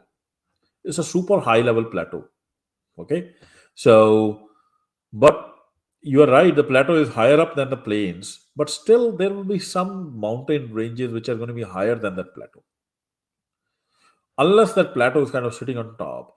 So I don't know like how good a pickup they get across the mountain into our plains, unless they have like AVAX up in the air. But even if you have AVAX up in the air, it is going to, it's all mountainous. Like the AVAX cannot fly on top of the mountains. These are such high mountain ranges, and the air is so thin. So, so I think that's where the Chinese Air Force is at a disadvantage, because they have to take off from a very thin atmosphere. And India has an advantage versus China in air combat, because the Indian aircraft take off from dense air low down in the plains, and they can pick up a heavy load and get in the air, and then you can get into the mountains, because the highest, the most amount of lift you need is when you are taking off. Once you're up in the air, you're up in the air. So, so I don't know how much role China would play. There's another thing that you're right. Like the Jaishankar might not have told them the exact time, but they might have said, okay, maybe it's tomorrow, right? We are going to do this and just stand down, because just this whole attitude of the Indian fighting formations, it seemed as if they were not anticipating a big resistance from Pakistanis. Seems like they were like coming, okay, because if they were anticipating huge resistance, I would not have used hammer bombs. Okay, why would I use hammers? India has enough scalps. What we know is that most of the bombs that they used, more than 90% were 90% of them were hammer. Hammer, difference between hammer and scalp is this: they use one or two BrahMos, very little. There are total 25 impacts, out of which probably like a couple of them were scalp. Scalp is has a range of 250 kilometers, so it's pretty standoff. But it's a missile on its own. But the hammer is just a JDAM kit which goes onto a dumb bomb and glides the bomb and makes it smart. You can take any 1,000 pounder and put the hammer kit on it, and basically the wings come out and the bomb starts gliding. Now it can fall like 50 kilometers away with its own GPS navigation, rather than just drop where it is dropped. So, so I would say that the fact that the Indians picked majority of the weapon systems to be hammer was driven by some assumption that the Pakistanis are not going to resist. Because you see the surprise that Jayashankar and Modi saying, look, we had told them it is civilian targets we are attacking, but they responded with their military. So they were actually genuinely surprised. They were showing an outrage, as if like we had an agreement, we are going to bomb the civilian targets. And maybe that's what they told the Air Force, that look, you are going and bombing the civilian targets, and the resistance will be little, and it'll like pretty much like they did in Balakot. So that's one hypothesis. The other is that the Pakistanis, I think, had enough AVAX of their own. They had 12 AVAX, man. Like, I think, look at these plains of India, okay? Look at this geography. The AVAX would have been flying east of Indus for sure, okay? And and any time anything will get airborne from Ambala or from Halwara or from any base in Rajasthan or Delhi or even Gwalior, uh, an AVAX flying here will pick it up in matter of like even before the wheels are up.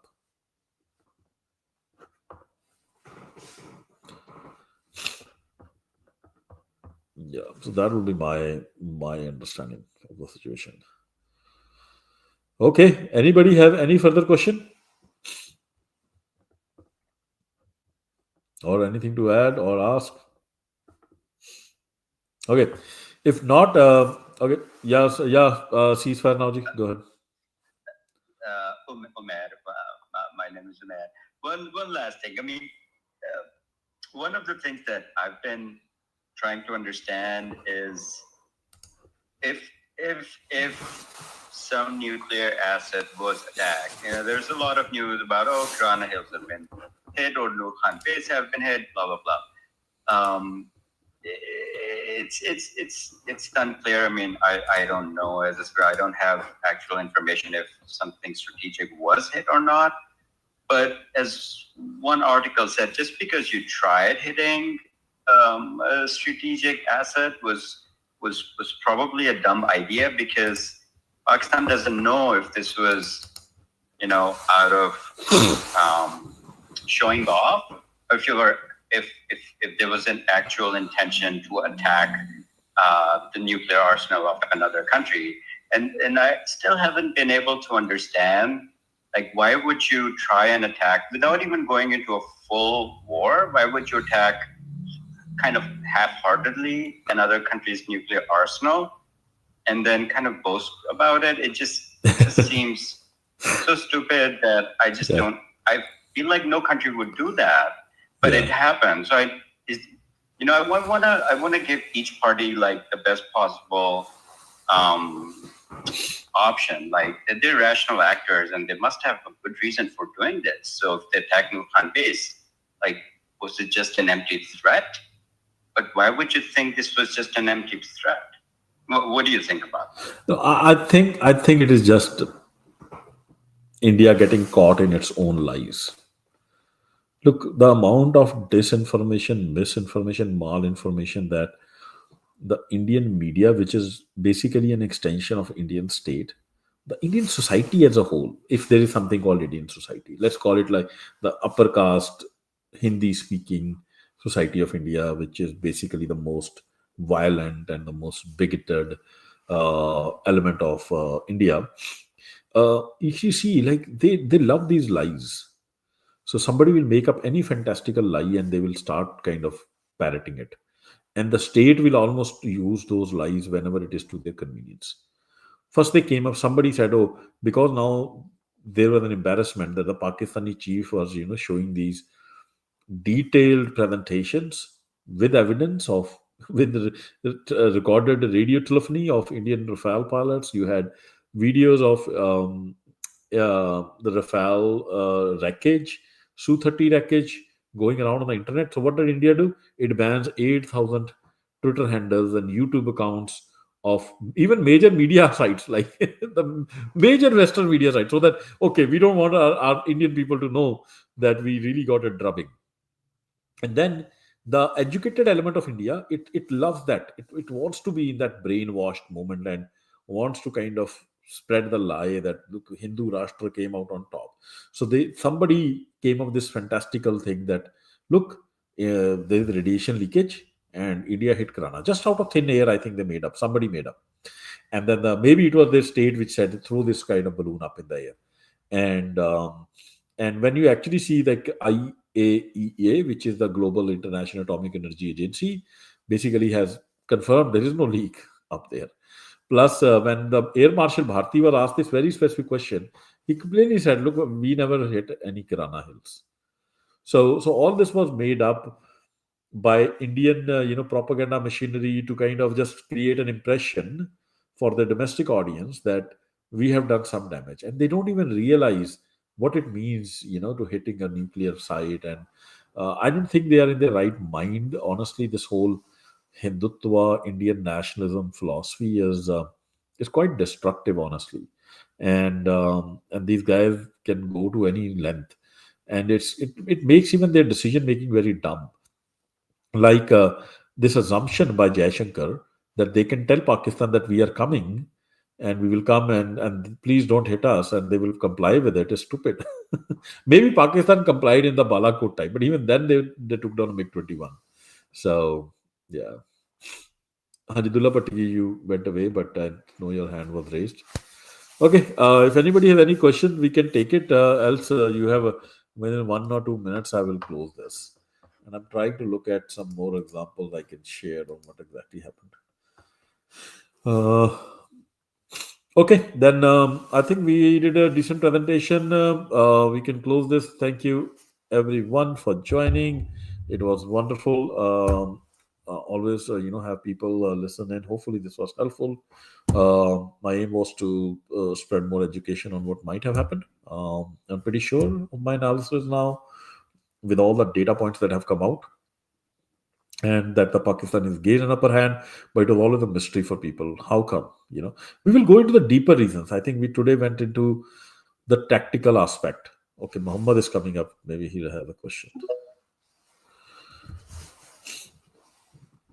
Yeah. Yeah, Mohammed Paji, you have a question. Thank you very much, Pete. Very thank you for giving me this opportunity. My question to you is this incident which just happened, I mean, it was a wake-up call for the entire world. Is it going to happen again? Do you reckon Indians going to again coming back to Pakistan? Or is it done and dusted and everything is now going to be quiet? Yeah. So I think that depends upon you have to go and understand why India did Pahalgam. I'm very convinced that Pahalgam was a false flag operation by the Indian state, pretty much like they did Chatti Singhpura, pretty much like they where they killed 35 Sikhs to gain international sympathy that they are victims of terrorism, to take away international pressure from international community that India was undergoing right now for having murdered a couple of Canadians and was running death squads on American soil. India was also recently accused for being the biggest source of fentanyl in precursor into US. Um, Plus, the divisions were coming up. People in South were clamoring for that they are not being treated well. There were issues happening in the Northeast, and most importantly, the Sikh minority within India was raising its head up against the Indian state again. So they wanted to basically create a false flag operation, generate this animosity with Pakistan to consolidate the Indian nationhood, rally the Hindu Punjab population around the flag, make Sikhs kind of hate Pakistan again. Because the biggest fear that the Indian state has is this, that the Sikhs who are Punjabi ethnically and the Lenda Punjab people who are also Punjabi ethnically, their same DNA, what if they develop close people to people contact? Like, what's going to happen to the Indian state? Indian state will be finished that day. So they have to constantly create this war with Pakistan to wean Sikhs away from the notion of having any kind of a friendly relationship with Lena Punjab. So that was another idea that their objective. So whether this will continue, I think in all their objectives they only succeeded partially. Um, they have this huge media machinery that it doesn't matter whether India lost the war. They have the ability to totally lie to their brainwashed people, because Indian government has such a control on the media between in India, even social media, even internet. They have filters on the internet. They censor every single tweet that the people of the India can read. They have an IT cell of millions of people, okay, millions of people. So they are totally they have totally brainwashed they can brainwash the Indian population. So even if after losing the war they can make 1.5 billion people presume that they actually won it. So so it all depends whether something else will happen is how much the Indian government is successful in leveraging this incident to tell the Indians that we have actually won, to make the Sikhs hate Pakistan, and to rally people around the Indian nationhood and to kind of show themselves as the victims of terrorism in front of the international audience. I think it's 50-50. I think it's kind of I think they have partial success. Um, but they don't have like astounding success that they thought they might have, and a lot of it has backfired against them because and it has helped Pakistan gain international uh, prominence, credibility in the eyes of the international, not only in the eyes of international players. Pakistan has become like a hope for some minorities within India. Who would have imagined? Like the Bengalis are saying, we are going to partner with the Pakistani army, kind of take down India. The Sikhs are looking up to Lena Punjab to kind of, make sure we put an end to this uh, animosity that the Indian state has been feeding the Sikh minority into. So plus the Pakistani state itself has come across as credible that okay, it might not have great democratic institutions, but it has a real army, an army that can fight, and it can fight somebody 5 times its size. India could not even muster the courage to name China when China came and sat on its 20,000 square kilometer territory, and when it kind of tried to bully a neighbor which is 5 times smaller than its size, and it got slapped left, right, and center. What credibility does Indian state have left? Like India has nothing to offer to the world, and so Pakistan has a golden opportunity. I think it should take that opportunity to keep building on that credibility. It should work with the minorities within India, like the Sikhs, the Bengalis, the Northeasterns, to further the cause, the Kashmiris, to further the cause of liberty. Okay, and there are multiple ways, like in the talks, ceasefire talks that's going to happen. It should bring up Kashmir. It should bring up Khalistan, because once solving Kashmir will not solve the India-Pakistan problem.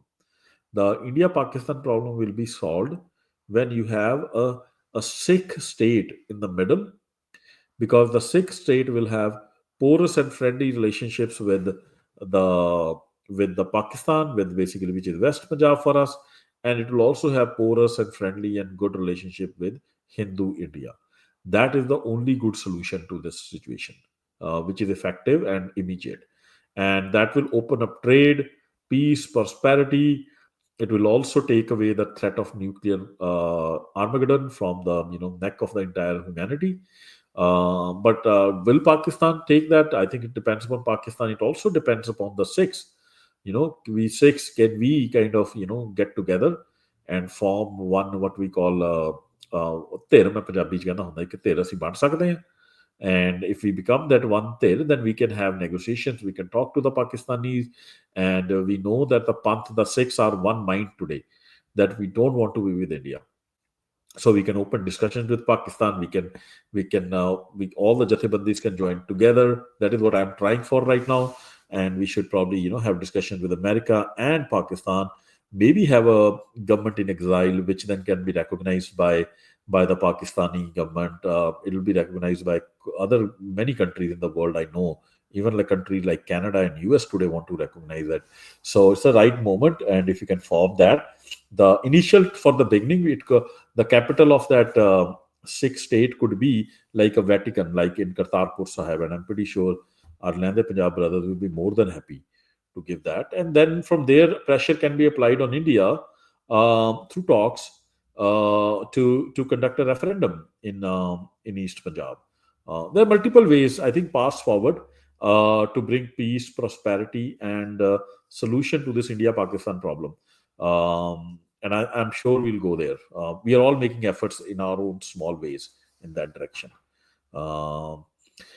Freedom Paji, kaun hai banda Van R2? I have not seen. Can you check the profile? If he's okay, then let's give him the mic.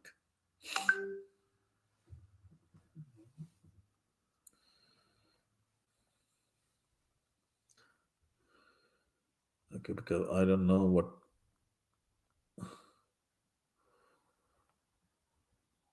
Okay, let's give him the mic then.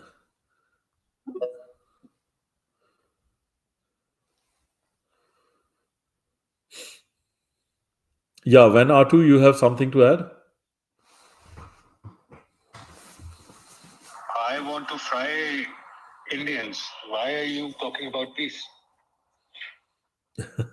That's not a great. Okay, let me just. No, we don't want to fry any Indians or Pakistanis. Let me kind of give you guys that's not a great statement. But they can't fry the Pakistanis. It was evident what happened. I mean, I don't have to reiterate what happened, do I? Yeah. But why do you want to fry the Indians? It's high time, don't you think? I mean, these guys have been doing all of this for a long time. I think we need to fucking give it to them. Okay. High time. Okay, fine. Thanks. Anyway, ceasefire is coming to end on Sunday evening. Let's see from which way these countries will go. No, they are already fucking barking. Sorry about my language. No, please. Please mind your language.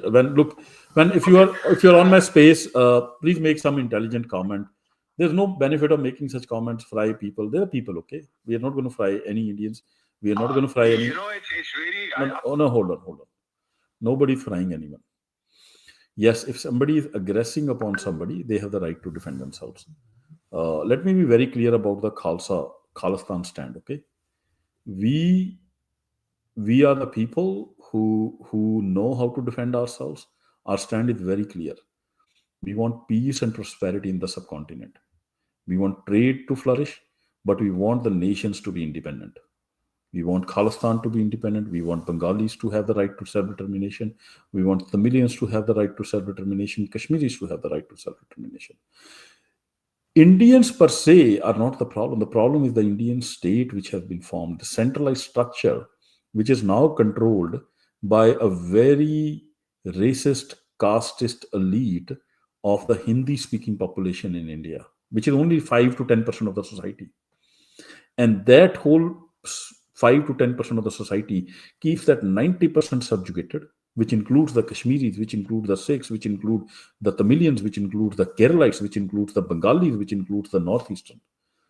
And that state, the moment we dismantle it, when all these nations come together and we apply joint pressure, then you will see that all the problems in this area will go away. That is the constructive way to go about it.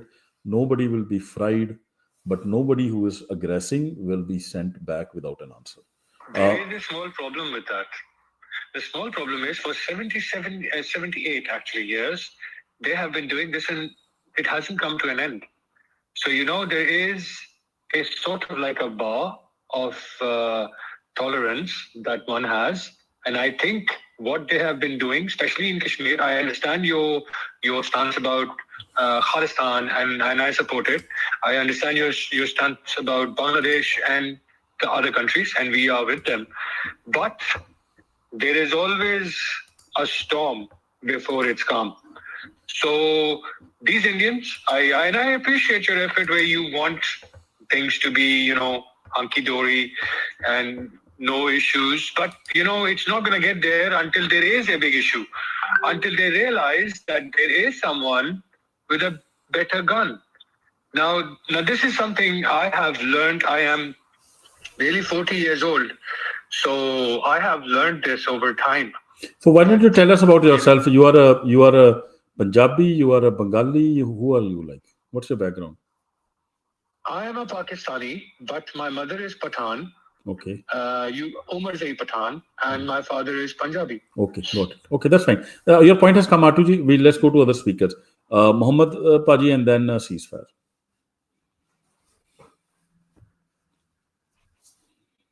Hanji, Mohammed Paji, go ahead. Gigi, thank you very much. You have made a good analysis on China-Indian scenario where I think atmosphere was slightly thinner as far as the China was concerned because of the terrain. They have in Tibet area, the plateau and everything. Now, I'm sure Indians also know this, but the history doesn't suggest Indian.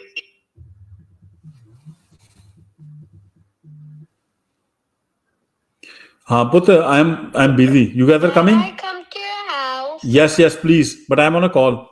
Please start quickly. Okay, bye.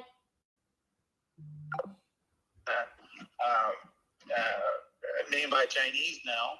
I was watching Indian Today, and one of the map was shown up by the Indian media was missing that particular portion of Arunachal Pradesh into China. There was a bit of discussion in Indian media, but overall, Indian media is quiet about it. Similarly, government is really quiet about it. Jaishankar hasn't said a word, even though he has an extremist mindset and where he's so much in favor of those Akhand Bharat and all those kind of terminologies he uses, and his close ties with RSS, the terrorist organization. So he hasn't mentioned a word against China with this sudden announce of the occupation. So why is the Indian government putting everything in regards to Arunachal Pradesh under the carpet? Have they accepted Chinese supremacy, or they're gonna respond to Chinese? Thank you. Great question, Mohammed. I think this goes deep. This is a very deep question. Okay, it goes into the nature of the Indian state. As I said, the Indian state is run and controlled by the Hindi-speaking casteist elite of India. These top 2 or 3%, what they call themselves as the top 2 or 3 varnas in their system, which they call themselves the twice born. Okay, and their mentality comes from it's very in that sense it's almost a theocratic state.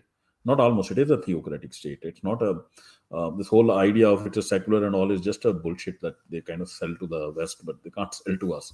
So so their mindset, if you go into their mindset is to always worship the power. Like their goddesses are all power goddesses. Okay, somebody who's powerful, they immediately start worshipping that element or that human being. Today you hear all this noise about, okay, the Mughal Muslim rulers were bad, but when Akbar used to reign, when Akbar was declared Vishnu's seventh avatar or whatever, ninth avatar, whatever, okay, by the same Hindu elite. Okay, and they were all the 9 Navratnas in his court. So it's the mentality of the Indian or slash Hindu mind is to always bow down the head to the power that be. They can never rebel. They can never like take on a stance when against somebody who's more powerful. Okay, and when that stick is clear, they will immediately start sucking up to you, whosoever has the biggest stick in the room, and then kind of start behaving as if like they are their servants. They'll offer their services without any and that, unfortunately, it's unfortunate, but that has been the trend. If you know the Indian society, when I say Indian, I'm not counting people from South, I'm not calling people from Northeast, I'm not counting the Sikhs and Kashmiris, they are not Indian. When I'm saying Indian, I'm talking about Hindustan, which is the middle part of India, the Hindi speaking casteist part. That has been their track record. And once China has achieved what you call asymmetrical capability in terms of power that they have, the Indians will now start sucking up to China. They will never stand up to China. You will see them never ever. And they might even declare Xi Jinping, some god or some of that. Tomorrow, Xi Jinping comes on the border. You saw the Chinese army came and sat on the border, and not the Indian Prime Minister Modi did not even say that China has taken our land, leave alone fighting them.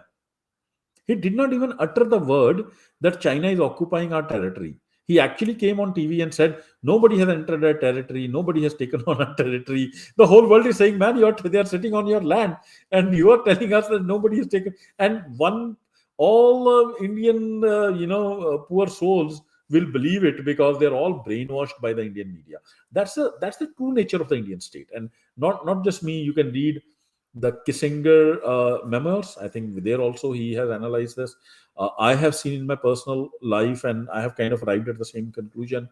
I had a senior. He was a group captain, Sidhu. He was also Sidhu. Okay. Same like your Air Marshal Sidhu. So he used to be very harsh in other officers, and I was like, and someday I was his adjutant. So one day, I was also sick, so I got a bit frank with him. I said, Sidhu, sir, you're too harsh. Like, you make people, you insult them, you make them work so hard, you're punishing them all the time. What is the need of this? Right? You can go a bit easy. And he told me one thing, Harjeet, you don't realize. And he used this word. He said, "It is a Hindu, hai na? If Indian, let's say he used the word Indian. He said, "If dande di bhasha samajhda hai." That they only understand the stick. The moment you go light with them, the moment you try to be friendly with them, they will take advantage of you. They will not respect it. They only understand the language of the stick, was his comment. And at that point in time, I was very young, and I thought this is a very racist, illogical take Because my experience was more with South Indian people, and they are generally very hardworking, very intelligent. They're a different breed, okay? They're a different civilization. Same with the Northeast. But with this middle part of India, which actually controls India, which actually is the whole expression of India, that is Bharat. I think it is unfortunately true for that. ਪੰਜਾਬੀਆਂ ਚ ਉਲਟਾ ਹੈ ਲੇਕਿਨ ਪੰਜਾਬੀ ਸਾਡੇ ਕਹਾਣੀ ਹੁੰਦੀ ਹੈ ਕਿ ਪਿਆਰ ਨਾਲ ਬੰਦੇ ਦੀ ਧੌਣ ਵੀ ਲੈ ਲਓ ਤੇ if you say with love the person will give his life, but if you try to boss around, then the person will like give his life and not do what you are trying to do. And but in their culture it is the other way around, okay? And so that's why we find it very odd. I was actually surprised when the Chinese came and sat. I was not surprised, I was expecting this. When the Chinese came and sat on the Indian land, and the Indian Prime Minister was not saying anything, I saw Pakistani analysts saying, भाई कुछ तो बोलो, थोड़ी जमीन पे बैठे जबकि भाई China is Pakistan's friend. They were feeling ashamed, like how the Indian state is behaving. And so I think that is something, that's my understanding. I think that's why the Indians are not responding to China kind of. I think India will, like, China can take Arunachal, India won't do anything. Are you an IAF veteran, Ajit? Yes. Oh, good. So you never told me this. So now will have a different. Hello, Dharma. How are you? I've seen you after a long time. But now the conversation will be very interesting. So do you think? But R2, conversation can be interesting, but there are hands people have raised. Should we not finish them? Yeah. Right? I'm sorry. Yes. Okay. Please, I'll come to you. Mohammed Pari, you want to rebut something? Go ahead, and then we'll go to ceasefire and then R2. No, I think you have really explained because you have history of living there. You have worked in their organization, so the analysis which you are doing is definitely makes sense, and it should be trustable because you have seen them very closely. Like you have given example of the Sidhu Paji as well. I will come after Umair. I have a question, but that's a different thing. But I'll come after Umair. Okay. Ceasefire. I think your name is Umair. So go ahead. Mera naam Umair. A short question. Like, isn't this the most meaningless ceasefire ever? Because technically there was not even a war. Well, you require mobilization, as one Indian defense analyst pointed out. You require a pre-war stage, and then during which armies are mobilized, and then there's actual war. I mean, none of that really happened here, and so technically here ceasefire just means we stop shooting guns at each other. But is this even sustainable for ceasefire to be extended like every few days? Okay, we're not going to shoot at each other this week, and then we'll think about it next week. Like, what kind of a ceasefire is that? Is that even sustainable? Does that mean two armies are just going to be on alert the whole time, draining resources? Like, as a military person, what do you think? Or has the nature of war just completely changed? And so the notion of ceasefire has also changed. Like, now we don't need to mobilize armies. We can just fight wars using drones and missiles. And this is just the new reality. What do you think about this ceasefire now? Like, is this even a real ceasefire? Yeah. Freedom Party, while I answer this, can you find that Chatti Singh Pura thread that I had written and put it in the nest? So this, Muhammad, goes back to what was the purpose of this whole thing. When Pahalgam happened, when I looked at the facts of Pahalgam, the finger of suspicion that I had was purely towards the Indian rogue agencies, especially the IB. They are notorious for conducting false flag terrorist operations within India, and then create this tension with Pakistan. And then they play this Hindu India versus Islamic Pakistan game all the time. And they need to do this because it strengthens that Hindu nationhood of India, and it brings people together. So it's a very favorite trick. Then it also helps them portray themselves as victims of terrorism. So there is something in their mind to kind of always portray themselves as victim. And this example you will see in history, example after example, starting from 1947. So they'll do a fast flag operation, portray themselves as victim while being the aggressors. And so that helps them portray themselves as victims of terrorism in front of the international audience, and then kind of rally their people around the flag. And the Indian government does that whenever they're under some kind of a pressure, both external and internal. The prime example of that, and there are many other examples, but I like using Chatti Singhpura because there we have documented neutral investigation agencies having investigated and showed to the whole world that India was behind this, which is the massacre of 35 Sikhs in Kashmir on 20th March 2000. A United Nations inquiry ordered by United Nations, whose three main members were: one was a retired Lieutenant General of Indian Army, Lieutenant General Kuldeep Singh Gill; another was a Justice of Punjab and Haryana High Court, very highly regarded, Justice Ajit Singh Bans; and one was one of the highest regarded human rights activists in the world. They ran that commission of inquiry, and then they blamed that this was a work of Indian intelligence agencies, IB. And not only that, Bill Clinton then wrote in his memoirs of the autobiographical work of Madeleine Albright that the Hindu extremists came. He obviously wrote it in diplomatic language, but he pointed there. Then 21 congressmen also signed a letter asking for sanctions on India for that particular massacre. And Pahalgam was happening at the same time. James is visiting, and somebody the Indian agencies are rogue. Okay, they are totally rogue. They have no control. They are a world and law unto itself. They can plan all these kind of dirty tricks, operations, whatever, you name it. They've recently killed a Sikh in Canada, and they were running death squads on American soil with an endless list of Sikh leaders whom they thought anybody who will say anything against Bharat Mata, insult our flag, we are going to come and kill him. That is their thought process. They have no notion of freedom of speech, no notion of morality. Anything is fair for unity and territorial integrity of India. Okay, so the whole thing was conducted to create this tension with Pakistan, and then kind of ward off this internal and external pressure.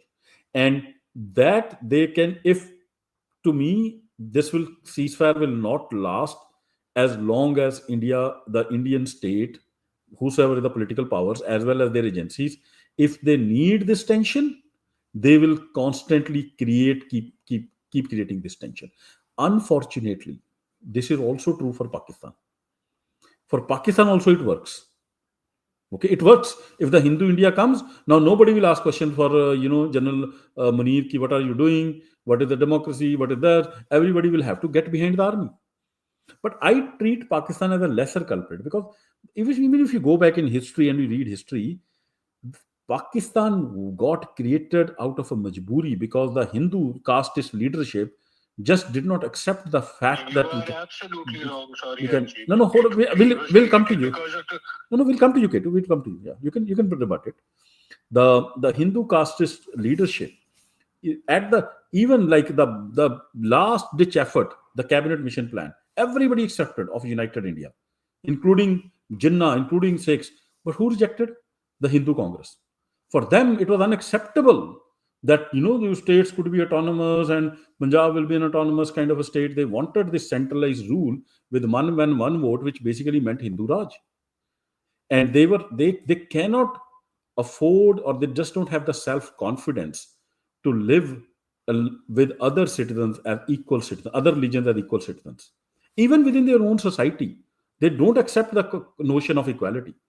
Somebody asked this guy, Subramanian Swamy, who's one of the biggest, smartest guy, whatever way you call it. Somebody asked him, so Mr. Swamy, is there are people equal before law? He said, no. Law is equal for equals. Law is not equal for everyone. That is Varnashram. That is the core thought they have. They just don't, these notions of freedom of speech, equality before law, these are notions that are not kind of, they cannot digest it, they cannot accept it. It just doesn't come naturally. So to your point, the ceasefire will not last if the Indian state and agencies need the tension with Pakistan to continue. If they feel comfortable that they'll keep winning the election, they are not under any kind of international pressure, things are going hunky dory, then the ceasefire will last. But if they are under pressure, it will not last. They will have to use this again and again to rally up their people. Haji Mohammed ji, after you, then we go to R2. Go ahead. Yeah, two different questions in the same question actually. Do you think? I mean, there was Modi's visit back in February. I think it was February.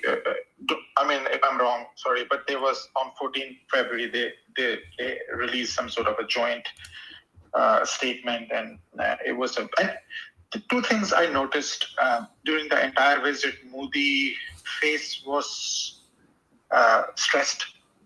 It was little bit, like usually he hugs everybody and very happy and shaking hand with powers and all those. But in this case, he was slightly stressed and he was looking a little confused. The reason I'm asking, do you think Modi has been asked by international powers, and this is why he was a little bit uncertain that whether he should do that. He was forced by international powers like Israel and America to take care of Pakistan. And since he couldn't do it, the behavior of Americans seems to be quite. I mean, this is the kind of behavior I haven't seen in a while, where American president on a podium is saying that he has requested Apple not to open any sort of manufacturing plant in India. This was like, I mean, I haven't seen any Americans so blunt statement against India for a while. And another thing, that was my first question. The second question, I am also surprised by Russia's overall statement as well. Russia has not given any statement whatsoever against Pakistan. They actually encouraged in a peace dialogue between India and Pakistan. So I think, and that's just my own opinion, that Indian in a way they thought, because they have been pumped so much by international powers that you are great, you've been doing great, your economy is 7%, GDP grows 70%, 7%, and you can do this. Your Bollywood is there, but they were just pumping them up. They thought they're making something against China, but like you mentioned, the behavior of the northern Indian people, that they are quite submissive to the power. They didn't realize this, that they cannot really be a competitor to China, and now all those international powers are a bit of getting away from India, that I think they're not going to invest. Yeah, so much. I got the question. So I'll give you two full. I'll first answer the Russian question. The Russians will not comment, okay, because Russia is today not subservient. He's kind of a B player to China. So Chinese interests are involved here. It's China supplying all the weaponry to Pakistan. Russia will keep quiet, remain out of it. It's China's sphere of influence.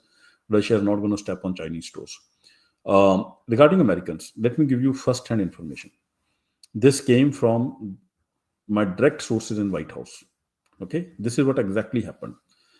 Jayashankar called Marco Rubio, pleading to help stop the Pakistanis and have some ceasefire done. And this is not a second-hand source, a direct source I'm telling you, from people who were directly involved in the negotiation. And Marco then called up Trump on that night. This is what happened. Marco called up Trump basically said, bakwas, like, I don't want to waste my single minute on these people. I don't have time. Okay. They deputed a junior staffer in Trump's administration to talk to this guy, Jayashankar, and then help him. And that junior guy brokered this kind of, whatever. He called the Pakistanis up and then basically brought them to the negotiation table. And that is how the ceasefire came about. This is the level of importance. Trump gives to India as on date.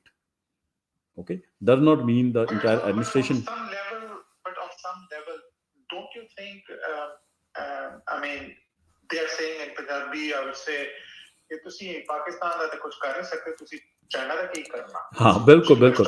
No, I'll come to. So this is just to give you some facts, okay? Which I know these are the facts.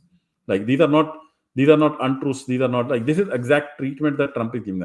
Does not mean this is the entire view of the administration or what we call United States entire establishment. Because when it comes to policy making, okay, it's not just the White House. There are multiple other agencies involved, and India has deep influence.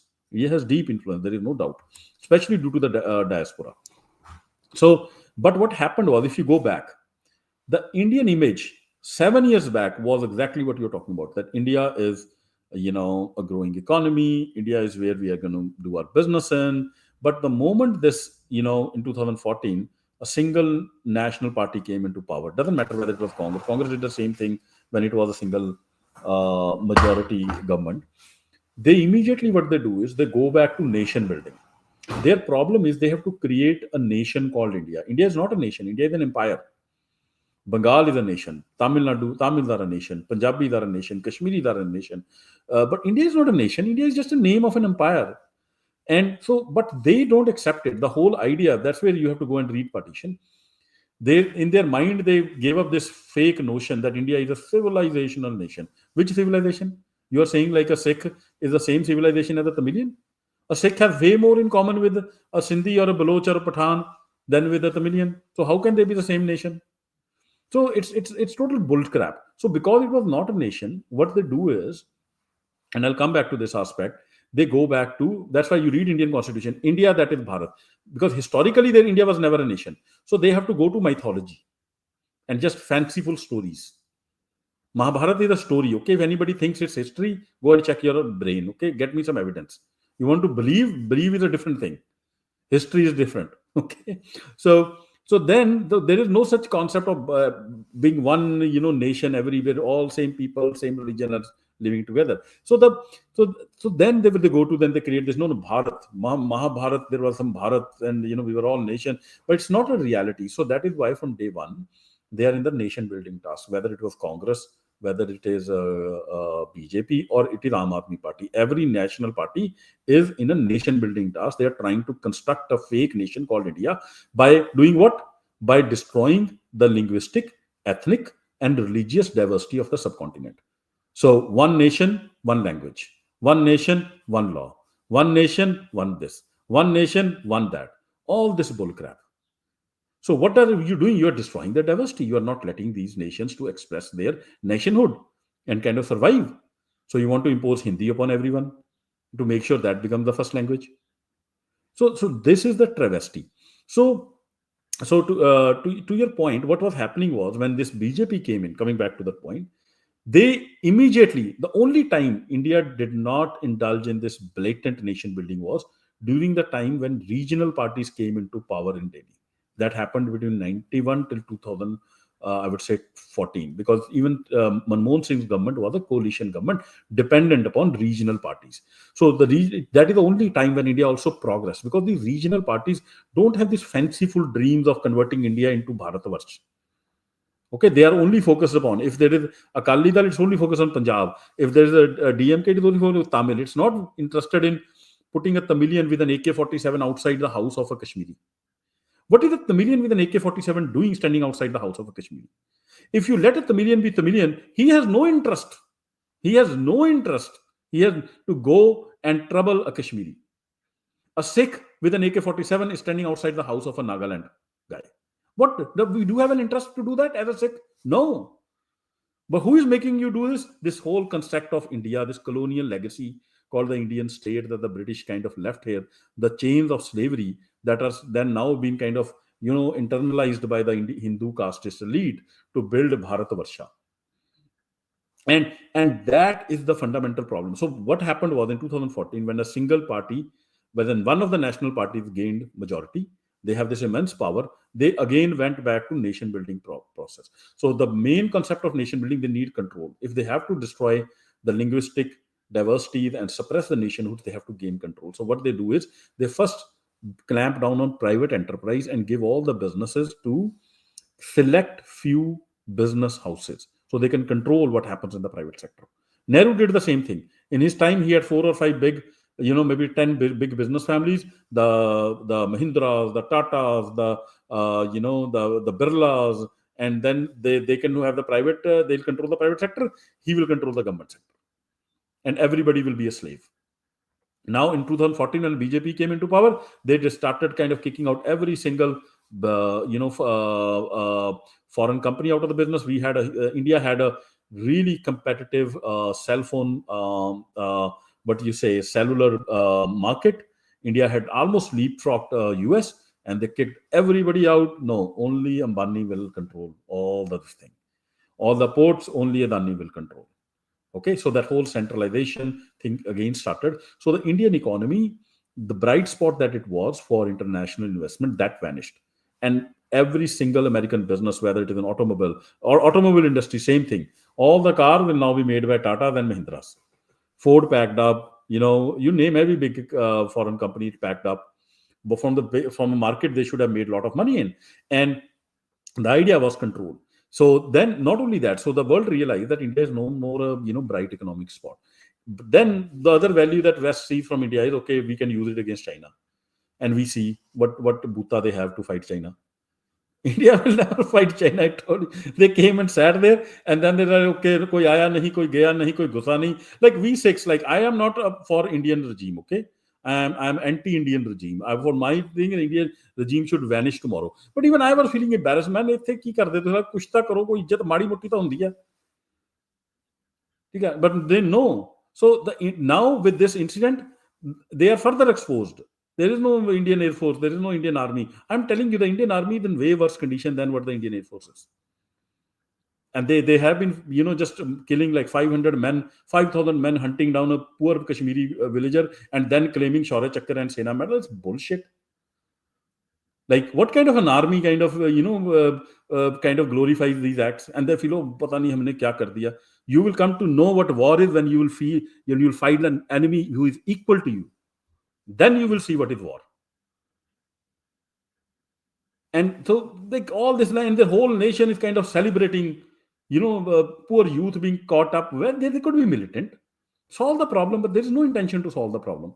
Anyways, so that being said, the India today is of no value. To your point, what I'm saying is, the West had already, and on top of that, Muhammad, the Indian, this idea of Bharat Varsha, this whole money, some money that they got due to some years of progress, got to their head, and they started killing any person anywhere in the world who is speaking against them.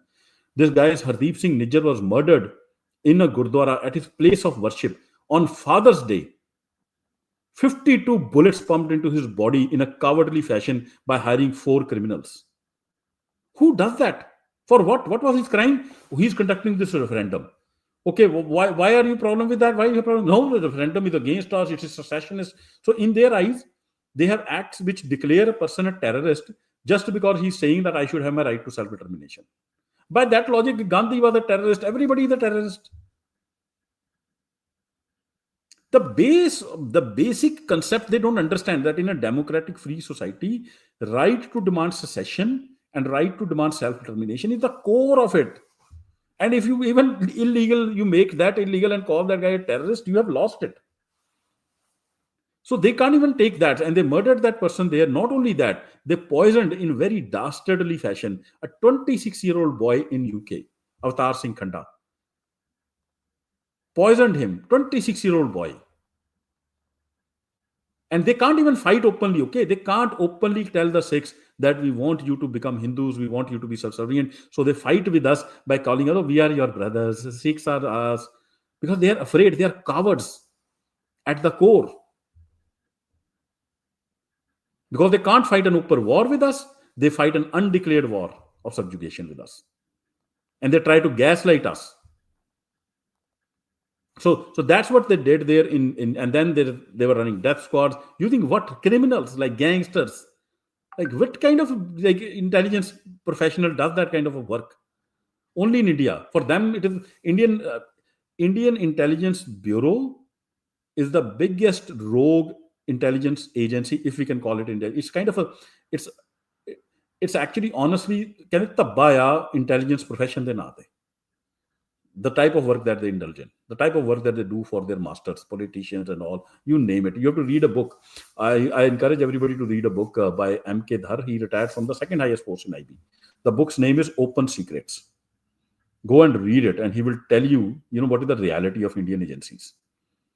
They conducted this fake bombing, Air India 182. 329 people murdered. 329. 90% of them Hindus. As a fake flag so that they can delegitimize the Sikh movement. They don't care. It's Hindus are the main. Hindus are to be oppressed, okay? Hindus are the, as I said, it is all the Indian society, this caste structure is for the top 10% to suppress the next 90%. So that's what is going on. So what I'm trying to tell you is that India has lost its economic bright spot. India has lost its whatever allure of being a military counterweight in China. India has nothing to offer to the world. Okay, it is a headache to the entire global. And then by pumping in immigrants, nationalistic, who are totally brainwashed into Indian, these people are not nice people. They are not bad. I have friends, okay, who are mostly Indians coming, who are South Indians, who are even Hindi speaking. That's fine.